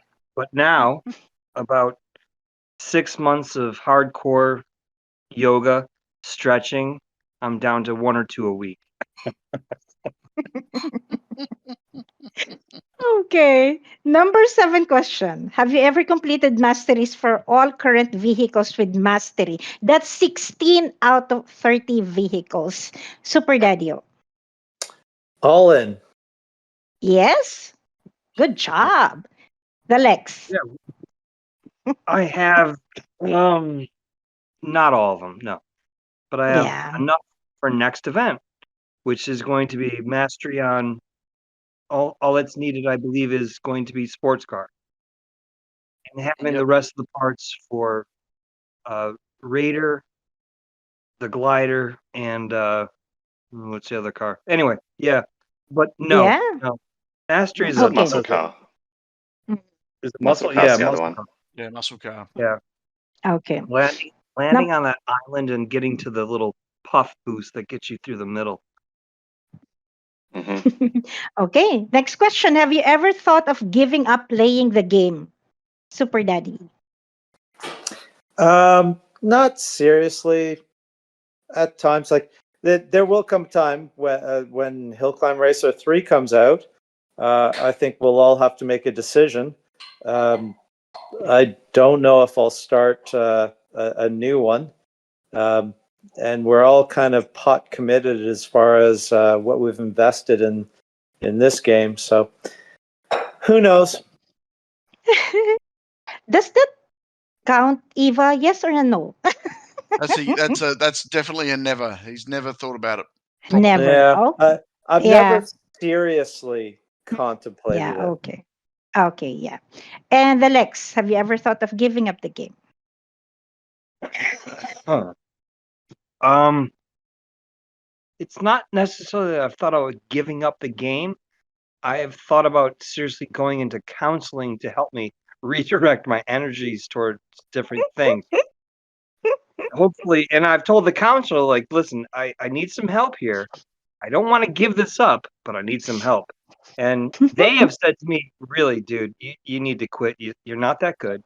And you should really reevaluate your situation here. And I've, just turned to him and said, you're crazy. I can't. I thought the counsellor would have said you need to get better at jump shocks. Right. That's when I would stop payment on the check. Yeah. Okay. No, I think we all, the people that play it, we love it. What blows my mind is people that have left it still have their Yeah. account, haven't hit delete 3 times, and like Philip, AGilr. I don't speak to him as much because he's not playing, but I encourage him. Like, how can you be such a good, excellent player? I met him. He was driving by on the way to New York City, and we met and I handed him my phone, or I put him a challenge that I had done on my phone that I had worked on or tried to achieve it for like a day of rerunning the same thing. I made a challenge, and he got the challenge in this bar. First time we met, ripped it open, and I think he beat me in the first or second run. I'm like, Mhm. and I bring that up to him when we talk, still saying, please come back. I mean, doesn't it satisfy you to just rip these things and knowing that you're that skillful? And that leads me to one of the things that I want SDO to maybe have an idea about of what happened to JR and his whole. You were there for years, like Mud. I see Mud's on a German team now, and kudos to him for finally going back to his homeland. But anyway, yeah, Mhm. great game. Okay. Let's proceed to the next question. Have you ever Number used a 9. prefix in your name to announce what team you are in? Super Daddy. No, because I couldn't fit anything else. My name has so many letters. I actually at one point a few years in, Fingersoft changed the font, and for whatever reason my name wouldn't fit anymore. So I had to Mhm. change multiple languages before I found one that would fit the letters in. So I know I've got no space for a team name. Yeah, yeah. Which I think is What silly. about what about you, Lex? Have you done I've that? occasionally, I have the ability to at least add in to the mix of either I'll spell my name the Lex, or I'll say the, and I'll put the icons of insect, alien, spaceship. But I'll switch it up for the Canadians or the Norwegians and put in a flag or the maple leaf. But I don't understand. I understand it, but I think it's a little, putting your team's name 2 letters is It's team spirit. It's not my thing. Okay. You know. Yeah, What are you that's trying to okay. say? Mhm. What I'm I was trying to about to say, say that. I was you know about to what? say You know what I'm Eva trying and to Pete. say? I will say it this way: if you played sports as a kid, your number was on the back or your number was on the front. Your team name was on the front or back. Pick one. You can't combine them. Yes, I did. Mhm. I know. Your name was on the front or your number was on the back or your number was, you know what I mean? Okay. And when you Next got a question. Yeah. solid name, Super Uh-huh. Daddy or Sprinkles, you stick with it. Who wants to That's see Empire Jackrabbit? Who wants to see Trix Ava? I want to see Eva. I want to see Pete. I want to see the flag, the country, the people that I'm playing with, the international experience. It's all good. yeah, yeah. Okay, next question. Have you ever created content for a YouTube channel? Super Daddy. No, that's not my thing. Not enough hours in the Oh. day. Mm-hmm. Okay. And the Lex. No, I just try to Oh. influence Vocope and Verishak by giving them suggestions. Okay, that's good. Oh. Next question. Have you ever met another HCR2 teammate player in real life? Super Daddy. No, I have not. Oh. And the Lex. Yes, I have. Ooh. Who? Who was it? Antigel. Well, yeah, Okay. Anti-Gel, Philip, and then doing FaceTime a bunch of players. Yeah, yeah, yeah. Cool. But in And the person, last question. wait, Jackrabbit Yeah, and yeah. SDO might know the story. Not the pressure of the first time meeting somebody that's really an excellent player, Anti-Gel, was the complete fumble of how we met or how I arranged it. He was driving to New York City, and then on his way back, he was going to stop and we were going to meet and have dinner someplace. He got off at the New York State Thruway exit, and he had texted me saying, "I need to charge my EV. Do you know a place nearby?" And I said, "Yeah, actually, I just saw a place that just opened up, and it's right near the Thruway exit." Now, I don't drive an EV, but I thought I saw this new thing. And he gets off the Thruway. We meet briefly, and he says, "I need to charge my car." And I take him to this place, and he pulls up next to me. He goes, "Are you always trying to be funny?" And I go, "What are you talking about?" He goes, "That's a vacuum cleaner. That's a new vacuum cleaner thing, man." And I, so I took Honest him to dinner, mistake. treated him to dinner, and yeah, I think that's when he left the game. Actually, So, well, maybe you could have charged the car with some static yeah, as you it was just vacuumed. I mean, no, it was just a complete fail. And Did you at least tow him to the next charging station? No, he's French Canadian. I left him where he was. Him and his poutine. Yeah. No, excuse me. Did you get I have a jerry can for the pit? I have for the extreme battery, sorry. confidence that if I need to leave this country, I have a safe place to stay outside of Quebec.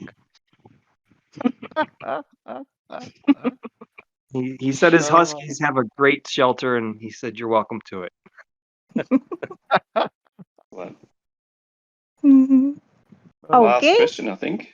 Last question. Have you ever done a face reveal on any Discord server, not including the podcast server? Super Daddy. Yes, I have, but it was accidental just because when we were first streaming, I had no idea what buttons to push. So at some point, I was on the screen and it's like, oh, hey, that's me. Nice. And the Lex, have you? Yeah, I think I did it last week. doing a stream. But Okay. wait, Yeah. didn't I do that earlier?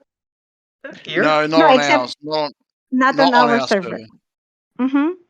you guys told me to turn my camera off. Yeah. But we're not sharing that with anybody. It's just Yeah. internal. Ah, Mhm. so yes and yes then. Yep. Okay. Perfect. Cool. Perfect. Let's Here we see who go. wins. Drum roll. Drum roll. The Well, winner of this by 1 point. Now, bearing in mind they're pretty average scores, is Lexx. Lexx has only got 6 nevers, and SuperDaddy-O has 7 nevers, which means you are in the middle of the field with everybody around you, and you win absolutely nothing, like everybody else who's ever played this game. So, woohoo. congratulations on playing. Congratulations on being part of this bit of laugh that we do, which is the Never Have I Ever. So yeah, please don't feel like you've been left out because you didn't get anything for not winning.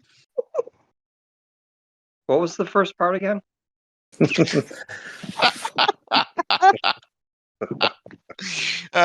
You won absolutely nothing. That's the end of it. So Mhm. Kind of like that life.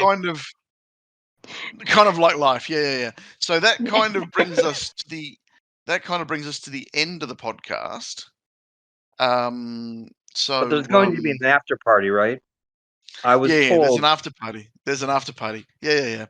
So what I will say, thank you very much for both of you for spending a few hours with us and having a fair few laughs, I must say.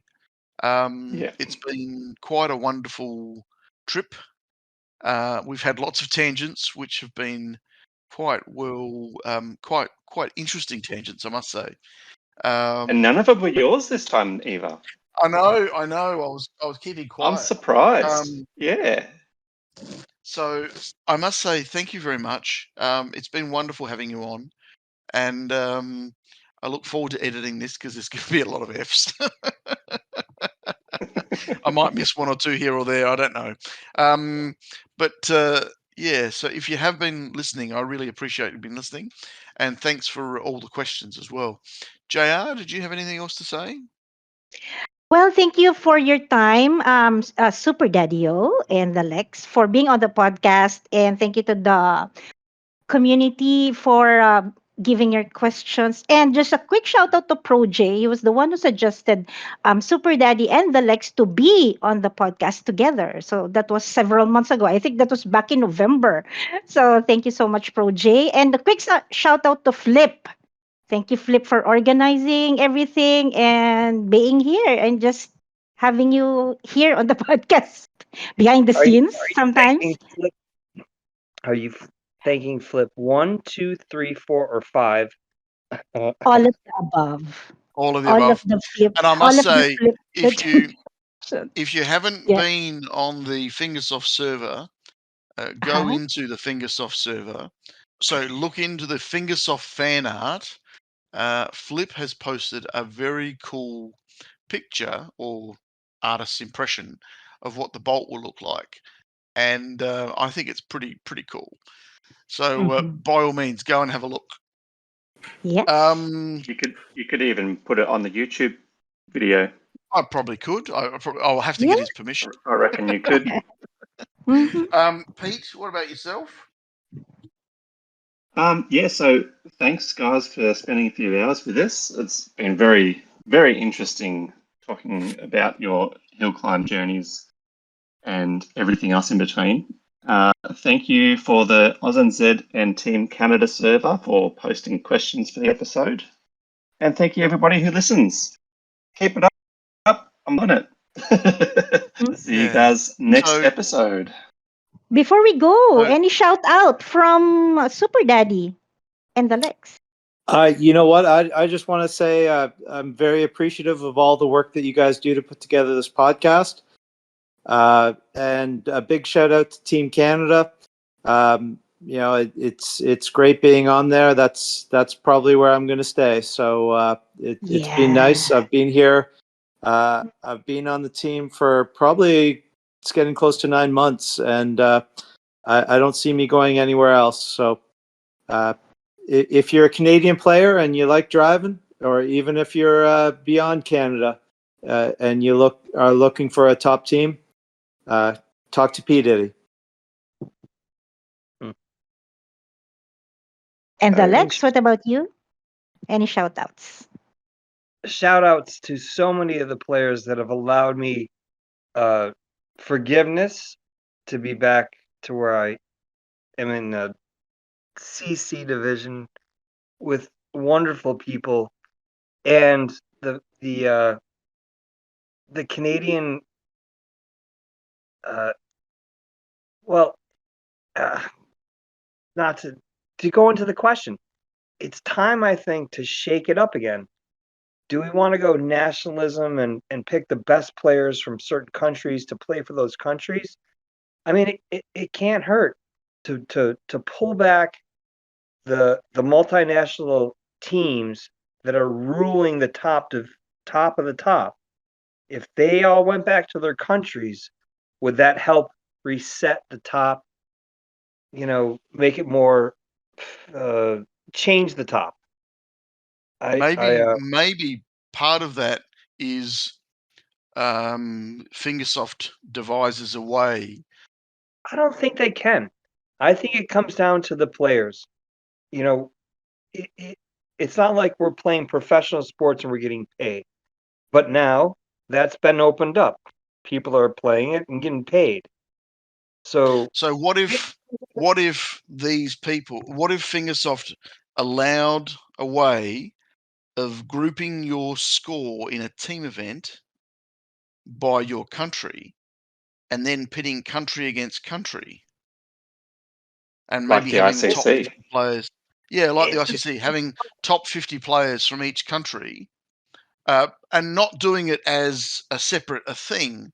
Just once a month, they put together some stats and figures and go, right. just show it. Yeah, that's great. I like that. There needs to be a way to shake up the top 10. The top 10 is a different part of the game. Those players are playing a different game. They're excellent. Yeah. Sure. How do you pull that out?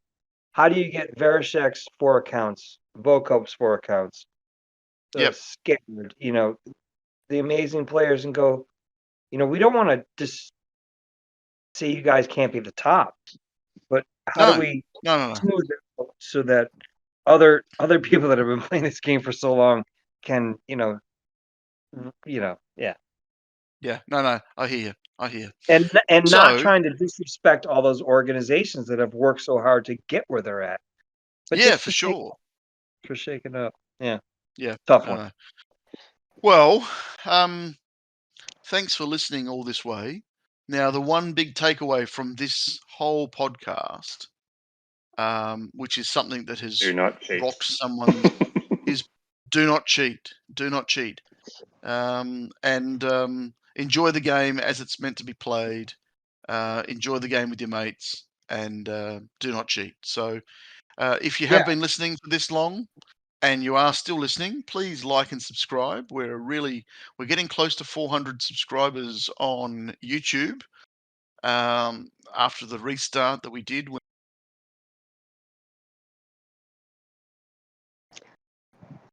Lost her. Eva? Come back.